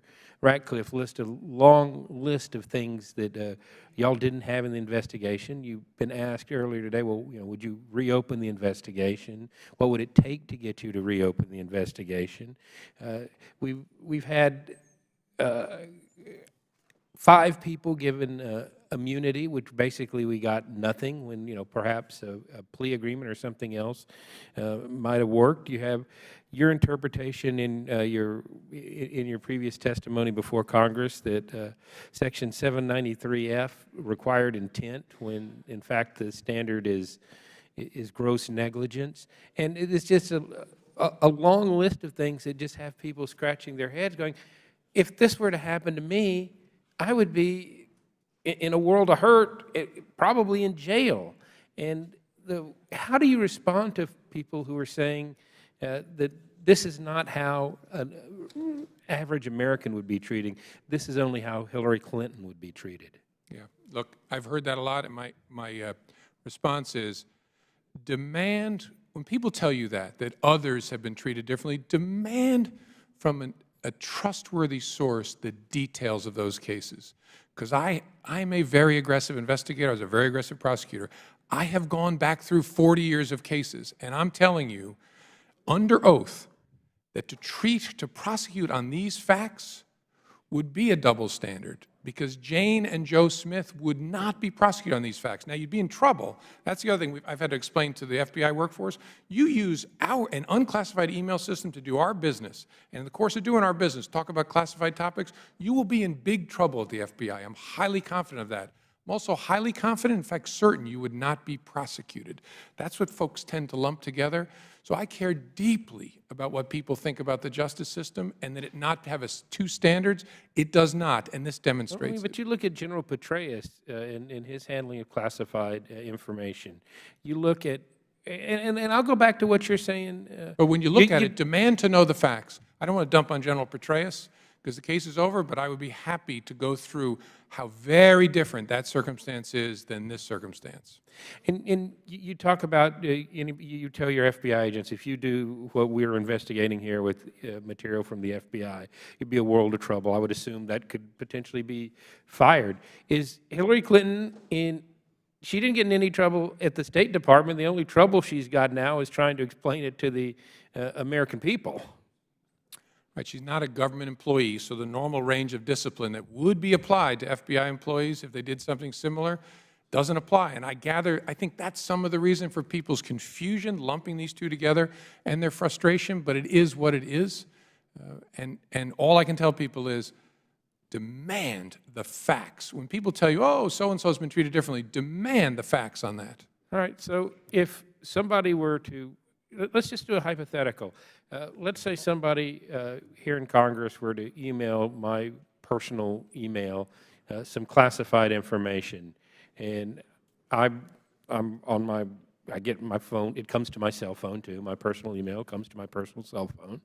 I look at it and go, wow, that probably shouldn't be on there, and don't do anything. I mean, to me, that's being grossly negligent with classified information. And that's a violation of 793F. And that's exactly what Hillary Clinton did, I think. I mean, at what point do you get to intent? The classified information was on an unsecure server, you knew it was there, and you didn't do anything about it. To me, that's gross negligence, period. I would think I would be prosecuted for that. Yeah, I'm confident that you wouldn't, but we just have to agree to disagree. All right, if I ever get in trouble, I'm Don't going do to save it. this Don't do it. clip. Well, I guess I can't control Congress. If you work for us, don't do it. No, I have absolutely no intention of doing it. So again, I just want to say, don't get frustrated. We continue to ask these questions because we're not badgering you because we want to badger you. We are talking to you because the American people are upset about this and don't think it was handled appropriately, and that's the basis, at least, of my questioning, and I thank you for appearing here. And I totally understand that. That I think there are lots of questions people have, which is why I've worked so hard to try and be transparent. There's never been this kind of transparency in a criminal case, ever, but because I understand the questions and the importance of it, I've tried. But I hope people will separate two things: questions about facts and judgment from questions and accusations about integrity. As I said before, you can call us wrong, you can call me a fool, you cannot call us weasels, okay? That is just not fair, and I hope we haven't gotten to a place in American public life where everything has to be torn down on an integrity basis just to disagree. You can disagree with this. There is just not a fair basis for saying that we did it in any way that wasn't honest and independent. That's when I get a little worked up, sorry.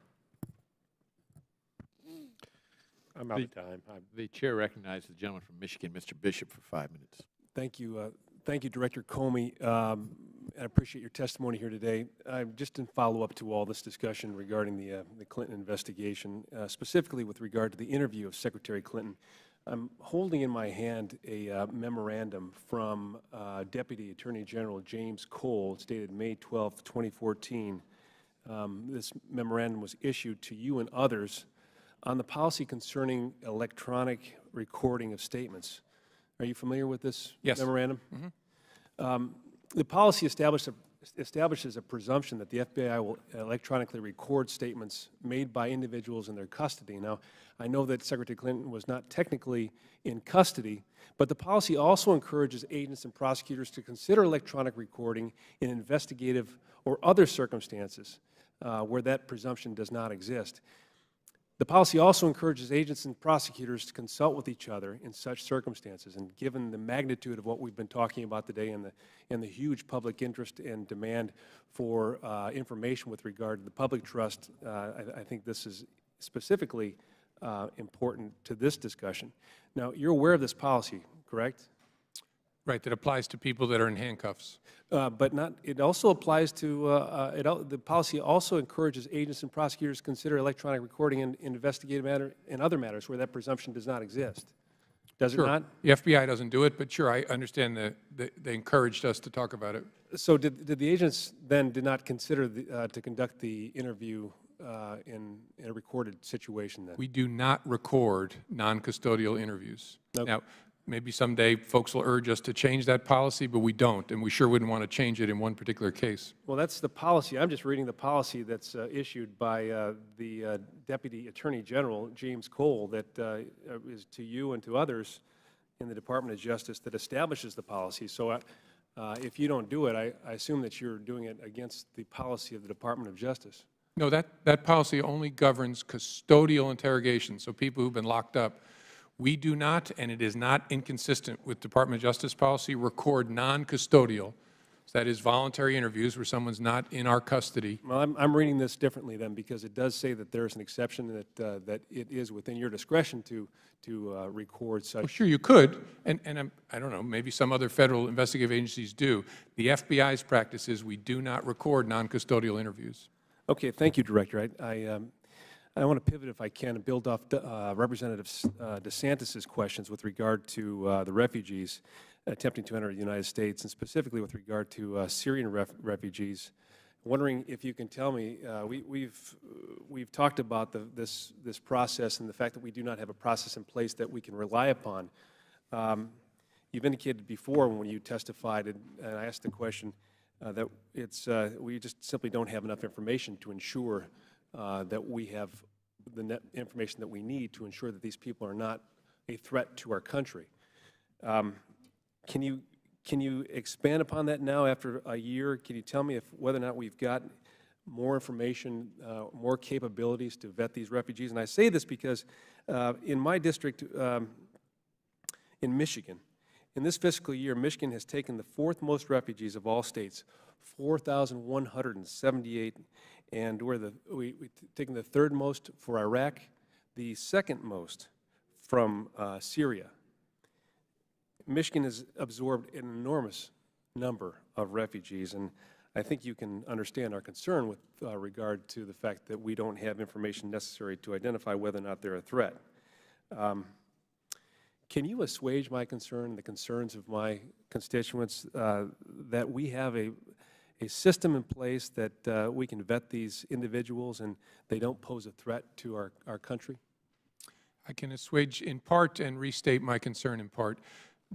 Our process inside the United States government has gotten much better at making sure we touch all possible sources of information about a refugee.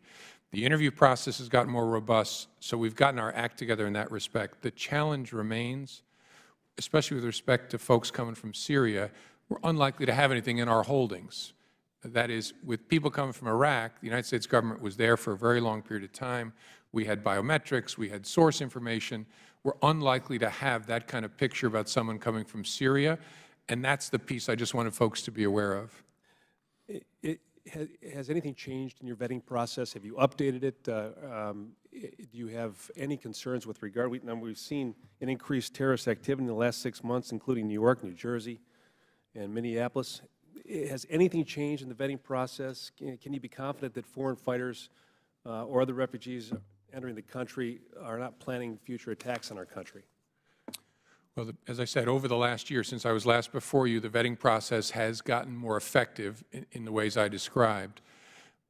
I'm in a business where I can't ever say that there's no risk associated with someone, so we wake up every day in the FBI worrying about who might have gotten through in any form or fashion to the United States or who might be getting inspired while they're here, so I can't ever give a blanket assurance. Director, I respect your opinion. And this is not a policy question. I'm asking you based on your personal opinion as a law enforcement officer that we rely upon to keep this country safe. Is there anything that you would do to ensure, as you said, that our country is safe with regard to this refugee process? Anything that I would do? Anything that you do. Any recommendations you have for Congress, for this country, that would ensure our safety? Yeah, I shy away from assurances of safety given the nature of the threats we face. I do think that there may be opportunities to do more in the social media space with refugees in particular, and I talked to Jay Johnson yesterday about it. I know there's a work in progress. So much of people's lives, even if we don't have it in our holdings, may be in digital dust that they've left in different places. Are we harvesting that dust on people who want to come into this country in the best way? And I think there may be ground for improvement there.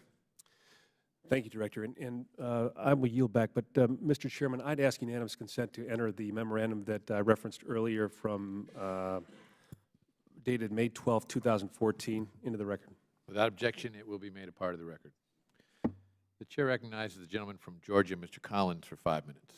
Thank you, Mr. Chairman. Director Comey, I appreciate you being here. You are, I believe, forthright, much more so than you said is in any criminal case we've had. But I'm also still in the military. I'm still in the Air Force Reserve. I went to my drill back in July. I was hit by an amazing amount of questions from different service members on this issue of how does the former Secretary of State get to do this, and yet we have members of the military who are prosecuted all the time. Your statements earlier were fairly startling when you said, I don't know of anybody else that's been classified as this. Just since 2009, the Department of Justice has prosecuted at least 7 people under the Espionage Act, all for very similar cases. Now, you said go look at the facts. Well, we're looking at the facts in these cases. The interesting one, and you know, you said that in looking back at your investigation, mishandling or removal of classified information, we cannot find a case that would support bringing criminal charges on these facts. All right. Well, it didn't take nothing but a simple legal search to find a Marine that fall in. Now, I guess their name is not Jane or Joe, so they did get prosecuted, okay? And this is the issue under 18 U.S.C. 793F, gross negligence. This is what the Marine did. They took classified information that was put into a gym bag, cleaned out, washed, and took. All right, simple mishandling. Court of Appeals actually upheld this case, and this is what they said, that the purpose of federal espionage statutes is to protect classified documents from unauthorized procedures such as removal from proper place of custody, which would mean how you deal with this. Regardless of means of removal, it was apparent gross negligence and was approximate cause of the document's removal. It is, and they quoted United States v. McGinnis, said, it is clear the Congress's intent to create a hierarchy of offenses against national security ranging from classic spying to merely losing classified materials through gross negligence or the mishandling of. It was sort of also ironic for me that when I had to go back in July in this past month when I went back, I had to do my annual information assurance training that went through everything that we have to do with handling classified information. I have been in a war zone. I've been in this is just common knowledge among most everybody in the world, obviously not to the Secretary. How can you then explain to me this Marine's mistake in taking classified documents or mishandling them is more severe than the Secretary of State who sent and received classified emails on a regular basis, including those that were originally classified, not those that were classified later, but were originally classified? Yeah, first of all, I'm familiar with the case, and I'm quite certain it's not a 793F case. It was prosecuted His as conviction was under 793F. Yeah, I don't think, I mean, I'll go back and check again. I'd urge you to, too. I'm pretty sure it's not under the gross negligence prong of 793F. But it's a Uniform Court of Military Justice prosecution, not by the Department of Justice. Am I remembering correctly? This was from and is appealed out in the U.S. the Court of Appeals for the Armed Forces did actually hold it on this. Yes. But regardless, I think even, I don't think this is under the same provision, but even there, that's a case involving someone who actually stole classified information, hard copies. What people need to remember, and I don't say this to make a little of it, I think it's a very serious matter. What happened here is the Secretary used an unclassified email system, her personal system, to conduct her business. And let's just stop right there. That in and of itself, and I understand this, Dr. Cummings, we've been through it, you've been through a lot of questions, I apologize. But let's just come back to the basics here. We're trying to parse that I didn't have such a Sandy Berger or all these others who've been prosecuted, they took a hard copy. In today's society, and even understanding if you go through any information assurance class, anything else, they tell you it cannot be on a personal laptop. In fact, there was another chief petty officer who had classified information on a personal computer. It went back and forth at war zone. That is not physical documents. It's on a, to parse words like that is why the American people are fed up. They're fed up with the IRS commissioner when he does it. They're fed up here. I'm not attacking your, I think you're one of the more upright people I've met. I think you just blew it. I think the Attorney General blew it. I shared this with her. And I think when we come to this thing, there's no other way that you can say that there's no others that resemble this. As a lawyer, you're taught all the time to take facts and put them, they may not be exact, but they fit under the law. You can't, I mean, so I guess maybe I'm going to change the question because we're going to go down to a dead end. You're going to say it wasn't. But let me ask you this. I want to change questions. Do you honestly believe that a lady, a woman of vast intelligence, who is the First Lady of the United States, who is a senator who had access to classified information, all the members here do, who was Secretary of State who had even further classification ability, even beyond what we have here. Do you believe that in this case, honestly, she was not grossly negligent or criminal in her acts? First of all, I don't believe anyone other than my wife. My question is, what evidence do I have to establish that state of mind? And I don't believe I have evidence to establish it beyond a reasonable doubt. Then really what we're saying here is this. She is, and this is in essence what you're saying. You said, I can't prove it, and I understand. There's a lot of folks out there in the law that, you know, they come to us all the time. I'm an attorney as well, and they come to and say, it's not what we know, it's not what we think, it's what we can prove. I get it. But here's the problem with this, and this is the person who's asking to lead this country. If she can hide behind this and gleefully get approval from the FBI through an investigation, which has been covered here thoroughly, then I just do not understand. She is either the most arrogant, which probably so, or the most insanely naive person we've ever met. Because when I actually show evidences of basically the same thing, which you can take facts and correlate to law, this is why the armed forces right now have the new term called the Clinton defense. I didn't know. I didn't mean to. It's on my brain. It's the Clinton defense. With questions like this, Director, we have given the ability now to where nobody takes this seriously. And this is why people are upset. when it was originally classified, she can tell all the stories she wants. She can have the backup from you that no prosecutor, which is, again, amazing to me, that a law enforcement would tell the prosecutor, because how many times I've been on both sides of this, where the law enforcement agent said, I'm not sure we have a case here, but when the prosecutor looks at it, the prosecutor says, yeah, there's a case here. I don't really, frankly, no offense, care what, if I'm in prosecuting, what the law enforcement officer, if I can see the case and I can make it, that's my job, not yours. And yet now we have a whole system that has been turned upside down, not because I don't believe your honesty of your people, but I believe you blew it because you, frankly, didn't have the whole situation into effect where the FBI would look political. And unfortunately, that's all you've become in this. And it's a sad thing because y'all do great work. You have do great work, and you will do great work. But I think it's time to start, we just bring down the curtain. There's a wizard behind the thing, and it's Hillary Clinton, who is playing all of us because she's not that naive. She's not stupid. She knew what she was doing because she was simply too bored. If she, God forbid, gets into 1600 Pennsylvania Avenue and just gets bored with the process, then God help us all. Mr. Chairman, I yield back. Mr. Chairman, there's only two. The Director is permitted to respond. Yeah, two pieces of that I need to respond to. First, you said hiding behind something. This case was investigated by a group of professionals. So if I blew it, they blew it too. Career FBI agents, the very best we have were put on this case, and career analysts. We are a team. No one hid behind anything. American citizens should insist that we bring criminal charges if we're able to investigate and produce evidence beyond reasonable doubt to charge somebody. That should be true whether you're investigating me or you or Joe Smith on the street. That's the way this case was done. It's about evidence. And the rest of it I'll let go. Mr. Chairman, I will, and I apologize if you're not saying, just to comment. I'm not, this is the problem, though. When you take it as a whole, it's been set up here, this is a unique case. You've talked about it being a unique case. Director, this is a unique case because I truly, and I don't think you convinced hardly anybody except your own group, I don't think you ever said they couldn't blow it. They blew it. Anybody else would have been prosecuted under this. In my humble opinion, You're just wrong. you say You're no. just wrong. We'll just have to agree to disagree. Well, unfortunately, there's a lot to disagree on this. Thank you, Mr. Chairman. Time of the gentleman has expired. The gentleman from Idaho, Mr. Labrador, is recognized for 5 minutes. Thank you, Mr. Chairman. Director Comey, I've always appreciated your testimony before this committee, and I respect the work that you do for the FBI.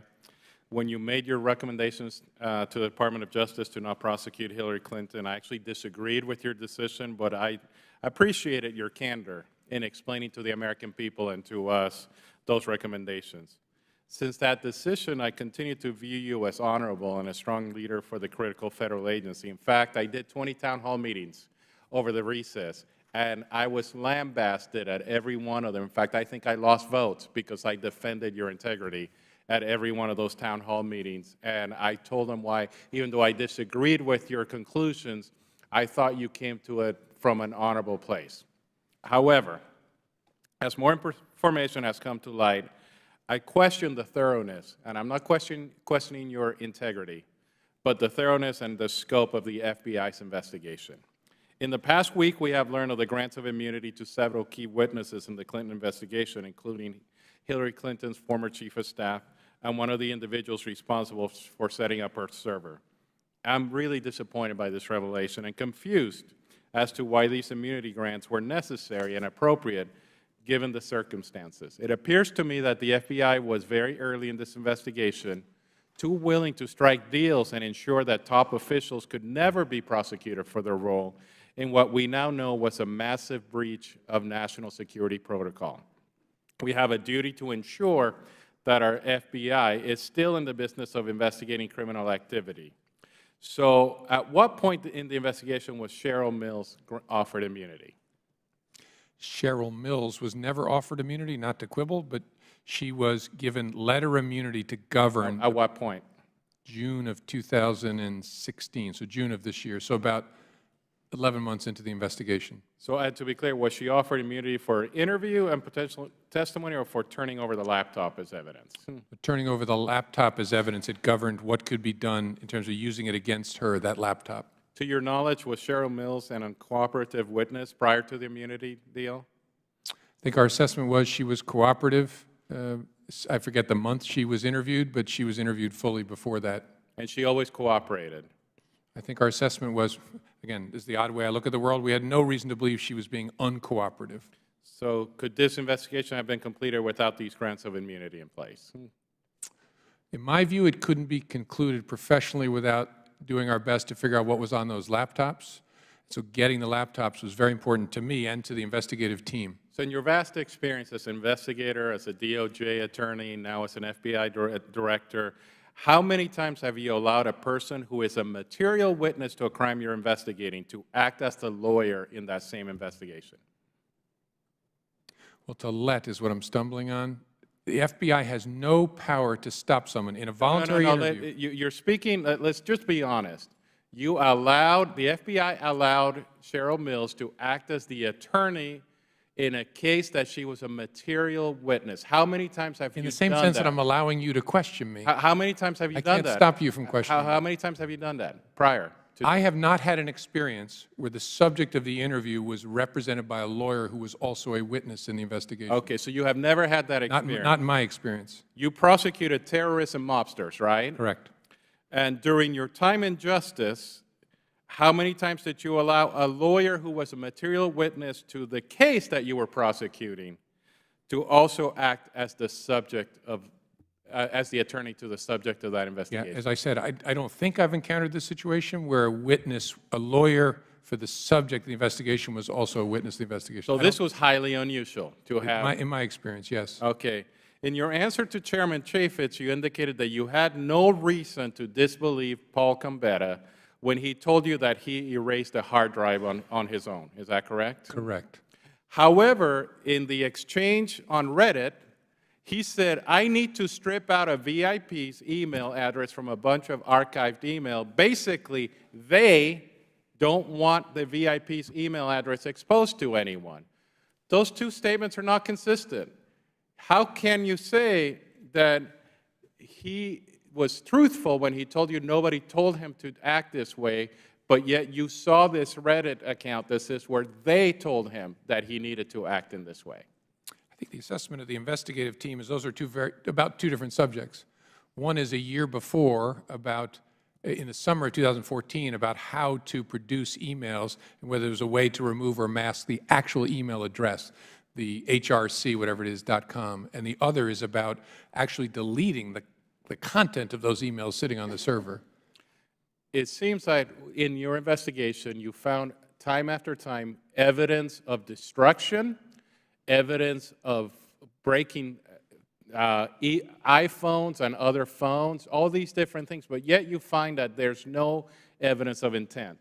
And I'm a little bit confused as to your interpretation of 18 U.S.C. 793F. On the one hand, you've said that Secretary Clinton couldn't be charged because her conduct was extremely careless, but not grossly negligent, correct? That's not exactly what I said. That's what you said today. But you've also said there was no evidence of her intent to harm the United States. So, but you'll agree that a person can act with gross negligence or even act knowingly without possessing some additional specific intent.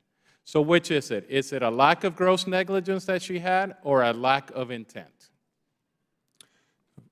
In terms of my overall judgment about whether the case was worthy of prosecution, it's the lack of evidence to meet what I understand to be the elements of the crime, one, and two, a consideration of what would be fair with respect to how other people have been treated. Those two things together tell me, and nothing has happened that's changed my view on this, that no reasonable prosecutor would bring such a case.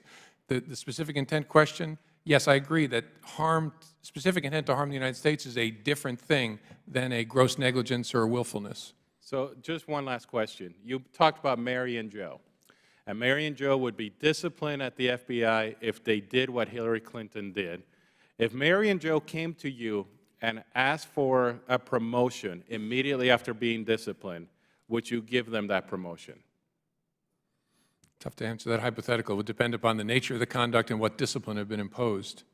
And what if they ever asked for a promotion that would give them management and control of cybersecurity of your agency and the secrets of your agency after they had done these things? Would you give them that promotion? That's a question I don't want to answer. All right. The time of the gentleman has expired. The chair recognizes the gentlewoman from California, Ms. Walters, for 5 minutes. Oh, sorry. Hi, Director Comey.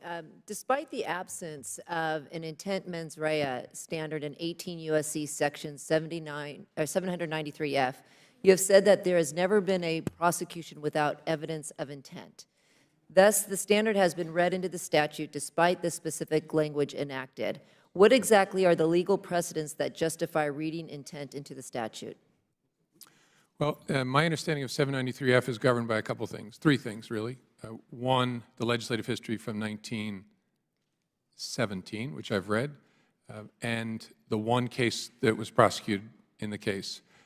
And those two things combined tell me that when Congress enacted 793F, they were very worried about the gross negligence language and actually put in legislative history. We understand it to be something very close to willfulness.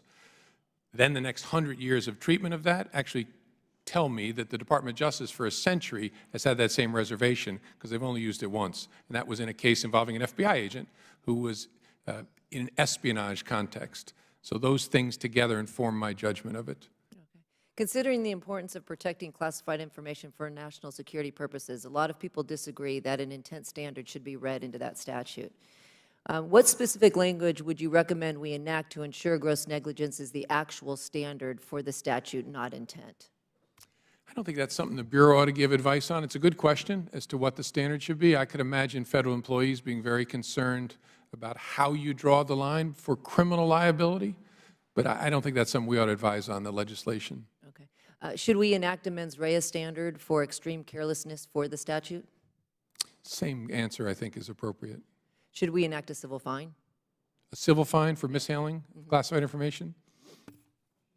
I don't know, actually, because it's already subject to discipline, which is suspension or loss of clearance or loss of job, which is a big monetary impact to the people disciplined. So I don't know is whether it's necessary. Okay, I want to change subjects Okay.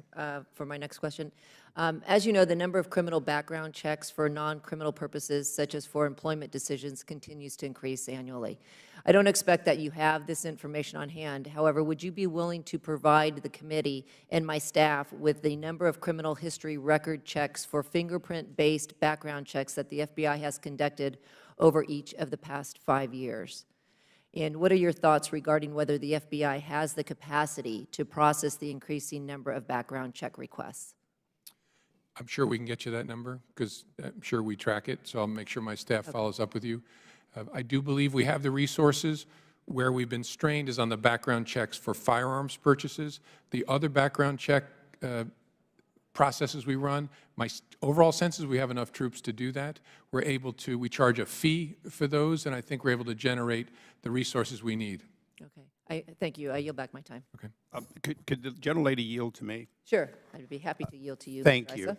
Thank you.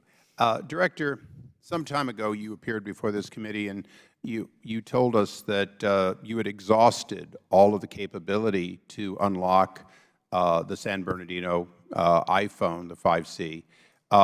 Did that turn out to be true? Still true. That you had exhausted all of your capability?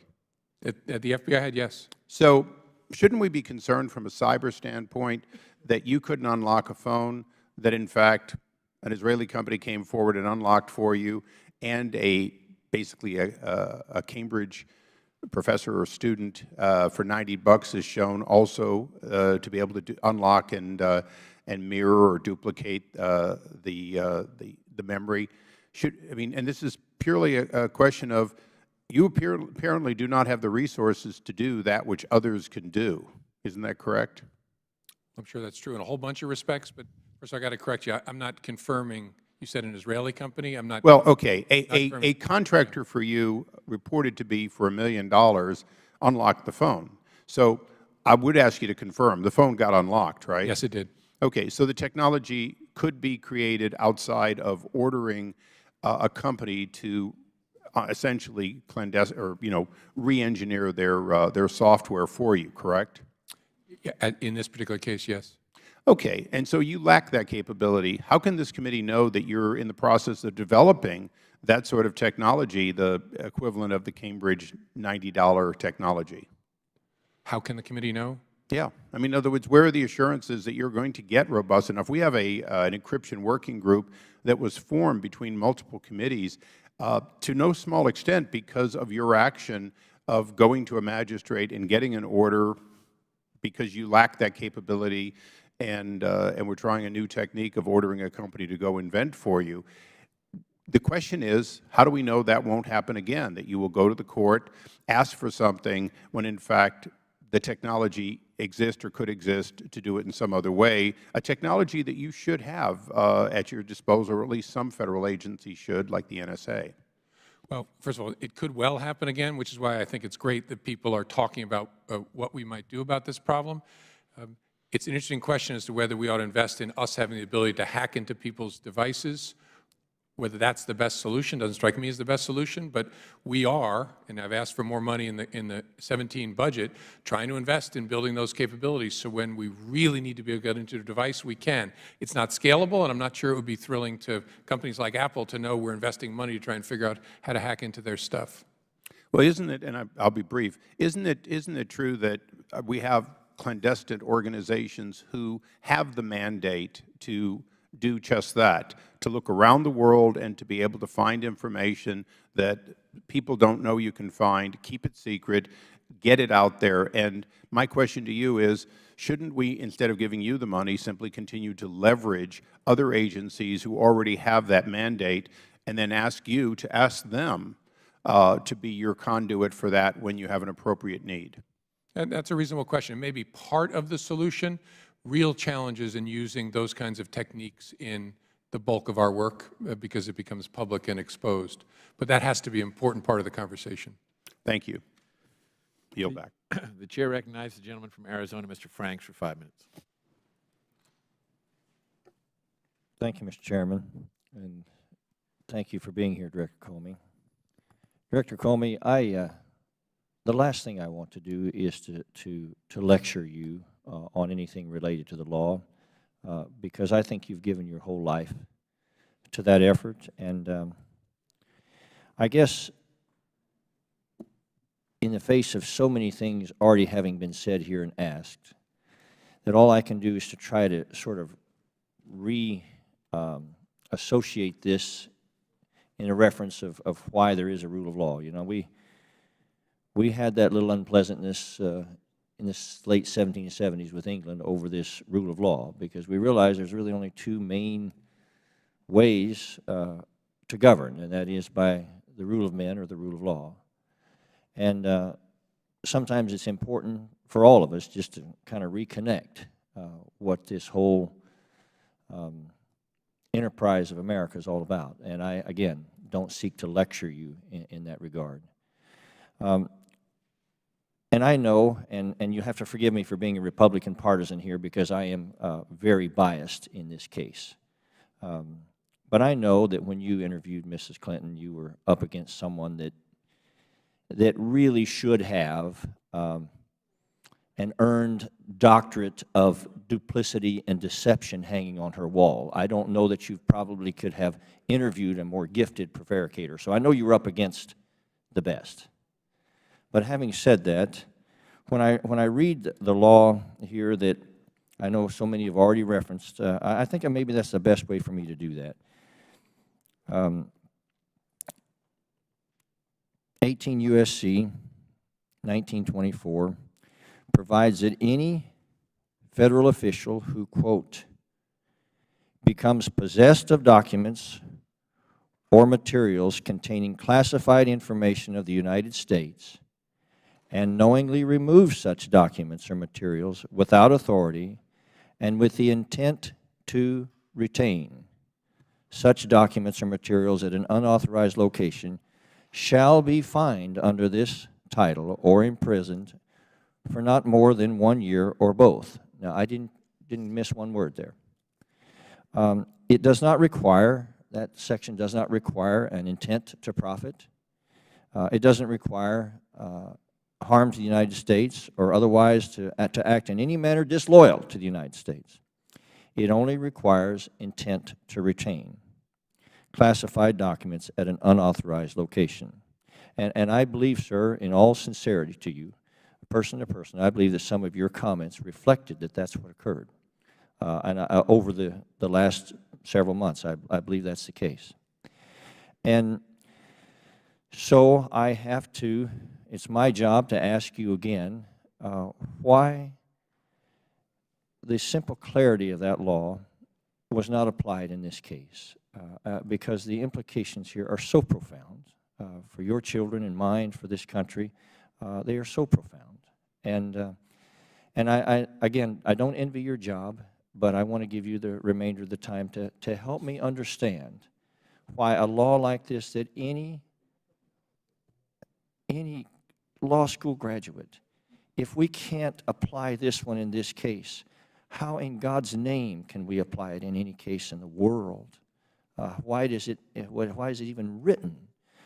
So I'm going to stop there and ask your forbearance and just go for it. Sure. No, it's a reasonable question. That is the 18 U.S.C. 1924 is the misdemeanor mishandling statute. That is the basis on which most people have been prosecuted for mishandling classified information have been prosecuted. It is not a strict liability statute. I was one of the people when I was in the private sector who argued against strict liability criminal statutes. It requires, in the view of the Department of Justice and over long practice, proof of some criminal intent, not specific intent to harm the United States, but a general awareness that you're doing something that's unlawful. So you have to prove criminal intent. So there's two problems in this case. One is developing the evidence to prove beyond a reasonable doubt that Secretary Clinton acted with that criminal intent. And second, even if you could do that, which you can't, looking at the history of other cases, what would be the right thing to do here? Has anybody ever been prosecuted on anything near these facts? And again, I keep telling the folks at home, when people tell you lots of people have been prosecuted for this, please demand the details of those cases, because I've been through them all. So that combination of what the statute requires and the history of prosecutions told me, and again, people can take a different view, and it's reasonable to disagree, that no reasonable prosecutor would bring that case. That, in a nutshell, is what it is. You said it was a reasonable question, it was a reasonable answer, but I can't find that in the statute. Thank you, sir. Thank you. The chair recognizes the gentleman from Louisiana, Mr. Richmond, for 5 minutes. Thank you, Mr. Chairman. Director Comey, and I'm going down a completely different path. Our law enforcement in this country have a consistent enemy in a group called sovereign citizens. And what I have seen in my district, we lost 2 officers in St. John Parish about 4 years ago. And we just lost another 3 officers in Baton Rouge with another couple injured. In the case in St. John Parish, we actually had the perpetrators on the radar in North Louisiana. And at some point, they moved to South Louisiana in my district, and we lost contact. So when St. John Parish deputies went to their trailer park, they had no idea what they were walking into, and they walked into an ambush with AR-15s and AK-47s, and the unimaginable happened. So through NKIC and other things, are you all focused on making sure, and I think there are about 100,000 of them, but are you all focused on making sure that our law enforcement has the best information when dealing with whether it's sovereign citizen or terrorist cells or other bad actors, that information gets to the locals so they're not surprised and ambushed? Well, we sure are, and I don't know the circumstances of that case, but I will find out the circumstances. In 2 respects, we want, obviously, people to know when someone's wanted, but more than that, we have a known or suspected terrorist file that should have information in that about people we are worried about, so that if an officer is making a stop or going up to execute a search warrant and they run that address of that person, they'll get a hit on what we call the KST file. So that's our objective, and if there are ways to make it better, we want to. Now let's switch lanes a little bit, because this is one of, I think, an issue when we start talking about criminal justice reform and we start talking about the FBI. In my community, in communities of color, and with elected officials, there seems to be 2 standards, one for low-level elected officials and then one for other people.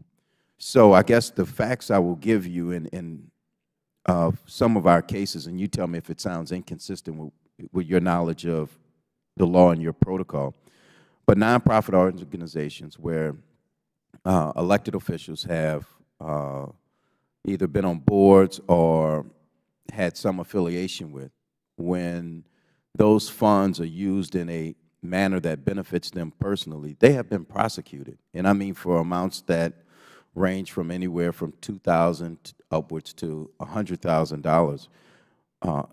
Your interpretation of the law that if a nonprofit funds are used to benefit a person and not the organization, that is a theft of funds, because I believe that those are a lot of the charges that I have seen in my community. Would you agree with that? Sure, it could be, and I know from personal experience, having done these cases, that's often at the center of a case involving a corrupt official.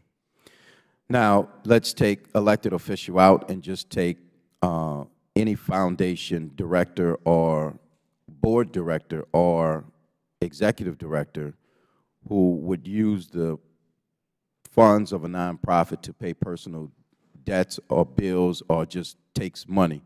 You would agree that that would constitute a violation of the law, criminal statute? Potentially. On the Federal side, potentially of wire fraud, mail fraud, or a tax charge, potentially. The other thing that I would say is that in our community, we feel that it's selective prosecution, that if you're rich, you have another standard, that if you're an African American, you have another standard. And there are a number of cases that I will give you offline, but it appears that, and my concern is the authority of your agents to decide that a person is bad and then take them through holy hell to try to get to the ultimate conclusion that the agent made, and they don't let the facts get in their way. And at the end of the day, you have business people who spend hundreds of thousands of dollars to protect their reputation and to fight a charge that they ultimately win, but now they are broke, they're defeated, because when it comes out, it says the United States of America versus you. So I would just ask you to create a mindset within the department that they understand the consequences of leaks to the press, charges, and what happens if, when those charges are really not substantiated, you still break a person. And I think that you all have a responsibility to be very careful with the awesome power that you all are given. And with that, Mr. Chairman, I would yield back. Chair, thanks, gentlemen. The Director is welcome to respond. I very much agree with what you said, Congressman, at the end of that. The power to investigate is the power to ruin. Obviously, charging people can also be ruinous, so it's one we have to be extraordinarily prudent in exercising, fair, open-minded, and careful. So I very much agree with that. Chair recognizes the gentleman from Michigan, Mr. Trott, for 5 minutes. Thank you, Mr. Chairman, and thank you, Director, for being here, and thank you for your service to our country. And when you made your statement at the press conference on July 5th, you said, "I have not coordinated or reviewed this statement in any way with the Department of Justice or any part of government. They do not know what I'm about to say." I have no reason to question your integrity, but is there any chance that someone working in your office or as part of this investigation knew what you're going to decide and recommend, and maybe told one of the Attorney General's staff what was about to happen on July 5th? Yeah, look, anything's possible. I think I'd be willing to bet my life that didn't happen, just because I know my folks. So here's why I ask. The facts give me pause. Investigation started in July of 15. Many of us in Congress, including myself, suggested that the Attorney General should recuse herself because of her friendship with the Clintons and because of her desire to continue on as Attorney General in the Clinton administration. Then she had the fortuitous meeting on the airplane with former President Clinton on June 30th. Then on July 2nd, give or take, she came out and said, I've created an appearance of impropriety, and so I'm going to just follow whatever the FBI Director's recommendation is. And then 3 days later, you had your press conference. And in your press conference, you said, in our system of justice, the prosecutors make the decisions about what charges are appropriate based on the evidence. That's not what happened in this case. Ultimately, you made the decision. Isn't that what happened?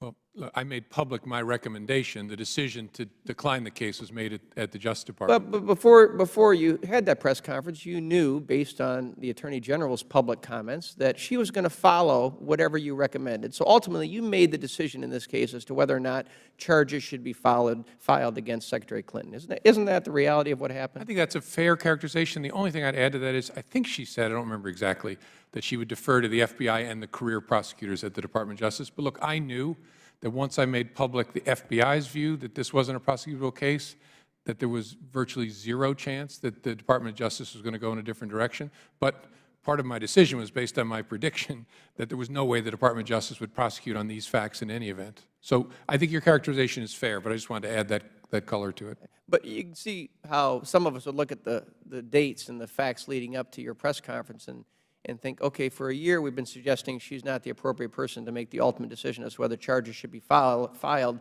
She won't recuse herself, and then 3 days before you come out with your recommendation, which she's already said she's going to follow, she basically decides to recuse herself. Those facts give me pause. Yeah, I get why folks would ask about that, but I actually think there are two dates that matter. I think, but what generated that was the controversy around her meeting with President Clinton, not the interview with Secretary Clinton. That's a whole other discussion. So let's talk about Cheryl Mills. So you've said earlier today that it really wasn't up to you to weigh in on whether there's a conflict for Ms. Mills to act as Secretary Clinton's lawyer in the interview.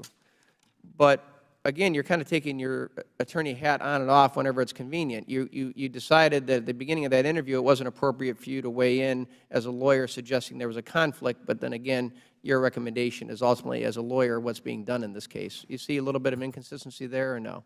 No, I see the point about the look, I would rather not have an attorney hat on at any time. I put it on because I thought that was what was necessary at the conclusion of this investigation. But I stand by that. The agents of the FBI, it's not to them to try and kick out someone's lawyer. What would have happened if you had said, Ms. Mills, because of the history here, you can't be in this interview? I don't know. I don't know. Could you have said that to her? I guess you could. It would be well outside our normal role.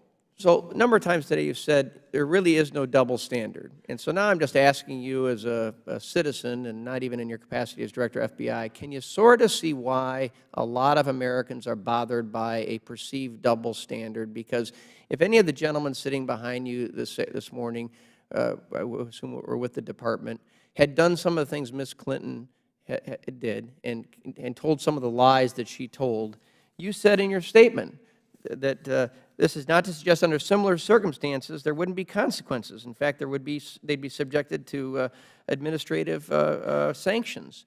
And now we have an election going on where she's seeking a pretty big promotion. So maybe your point is she wouldn't be charged under similar facts, but can you sort of see why so many people are bothered by the facts in this case, given that really nothing happened to her and now she's running for President of the United States? I mean, can you see the optics on that are troubling? Oh, I totally get that. That's one of the reasons I'm trying to answer as many questions as I can, because I get that question. But again, folks need to realize, in the FBI, if you did this, you'd be in huge trouble. I'm certain of that. You'd be disciplined in some serious way. You might be fired. I'm also certain you would not be prosecuted criminally on these facts. You've said that, and I appreciate that. Let me just ask one quick question because I'm out of time. But Mr. Bishop started to talk about this, and his district is affected as well in Michigan. But my district in southeast Michigan has the third largest settlement of Syrian refugees of any city in the country, behind San Diego and Chicago. That's Troy, Michigan. And you said last fall in front of a Homeland Security Committee hearing that you really didn't have the data to properly vet the Syrian refugees that are trying to come in. And you said that again this morning. But last weekend I'm at a grocery store and a Starbucks, and two different constituents walked up to me and said, can't you stop the President's resettlement of Syrian refugees in Detroit, Michigan? We're all afraid. And they're based on largely your comment that we don't have the database to really vet these folks. Anything I can tell the folks back in Michigan that we're doing, other than all I say now is we just have to wait for a new president, because this president has increased the number of refugees by 60% and 30% year over year the last 2 years. We just have to wait for a new president. I'd like to be able to say the FBI is doing something different than they were doing last year when you made those comments. Well, as I said earlier, they can know that we are, if there is a whiff about this person, somewhere in the U.S. government's vast holdings, we will find it. And the second thing they can know is if we get a whiff about somebody once they're in, we're going to cover that in a pretty tight way. What I can't promise people is that if I can't query what's not in our holdings. That's the only reservation I offer to people. Thank you, sir. I yield back. Well, Director Comey, during questioning earlier, there was a dispute that arose over the contents of one or more of the immunity letters that were issued, particularly with regard to the issue of whether or not it contained immunity for destroying documents, emails. The individual who was questioning you about that was former Chairman Issa of the Oversight and Government Reform Committee, and I want him to be able to clarify, because we have contacted the Department of Justice and asked them to read the immunity letters to us. So the gentleman is recognized briefly. Thank you, Mr. Chairman. I'll try to be very brief. Under the immunity agreement with one or more individuals, we'll use Cheryl Mills as clearly one of the individuals. She negotiated a very, very good deal from what we can discover.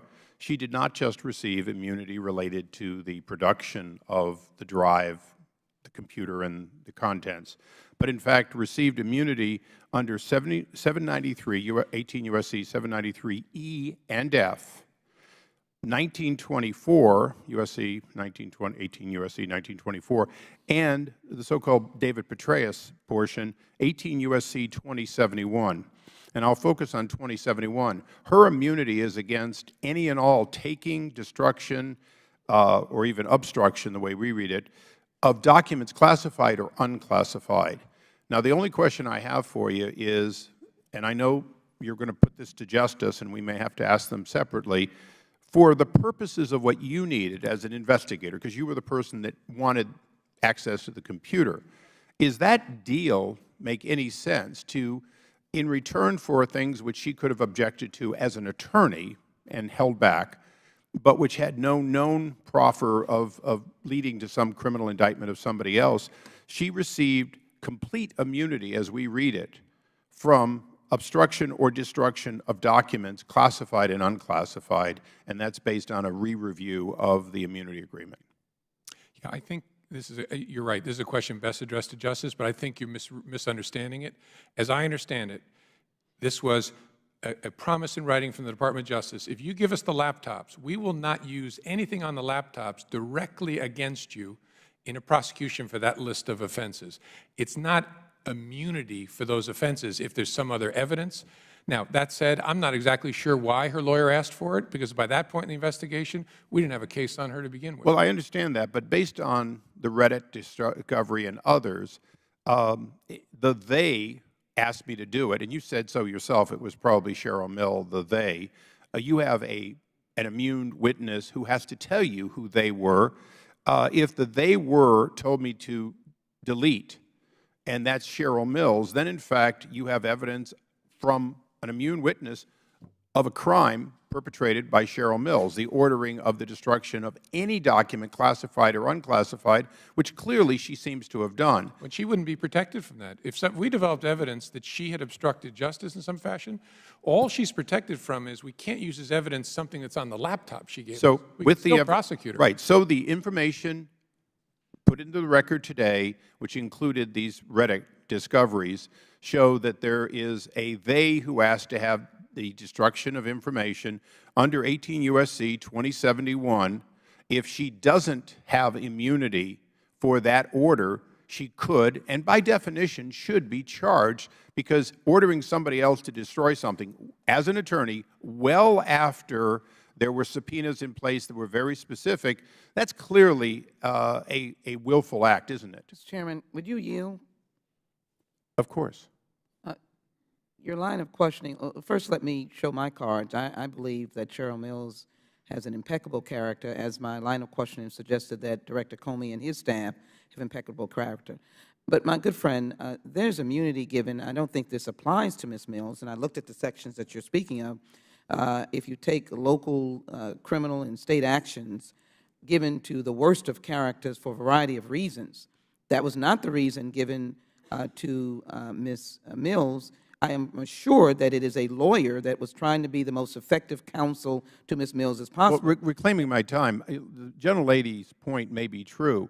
I'm only speaking to the Director based on things were done that should not have been done. We now have evidence in front of this committee in the record of people destroying records of activities as late as a few days ago. So the fact that there still should be an open question, first of all, is could she be prosecuted? And if, in fact, they have told me to destroy this, under the exact same statute that included David Petraeus's, who was no longer on active duty, 18 U.S.C. 2071, there's at least a case to be made. Now, the problem we have is the lawyer negotiated a set of terms which hopefully doesn't mean that she gets a free pass, even if she willfully ordered the destruction of documents, which it does appear she did. And look, my job is not to be judge, jury, or hangman. My job is to look at what's been presented to us, ask the highest law enforcement officer in the land to, in fact, look into it, because it does appear as though it is there. A brief yield, my good friend. Of course. Certainly, we have an oversight responsibility of the director. I think he's been very forthright. But none of the actions of destruction can be attributed. I don't think we have anything in evidence to suggest that Ms. Mills contributed to the dictating or directing. Well, the gentlelady may not have been. Destruction. The gentlelady may not have been here. We can't speculate here. The gentlelady may not have been here at the time, but the director himself, when asked who would they would have been in that order to destroy, at least said it probably was or likely could have been Cheryl Mills. We're not saying it is. What we're saying is you have an immune witness. The gentleman will suspend. Of course. The purpose of this was to set the record straight as to what the content of the document was. That has been accomplished, and the debate will continue on, but it will continue on outside of this hearing room. And I would only ask, speculate. And I would only ask that the director be able to review those documents of justice and follow up with the committee. Would be very helpful to all of us. I thank the chairman. The director has answered in the affirmative that he will do that. Yes, we'll follow up.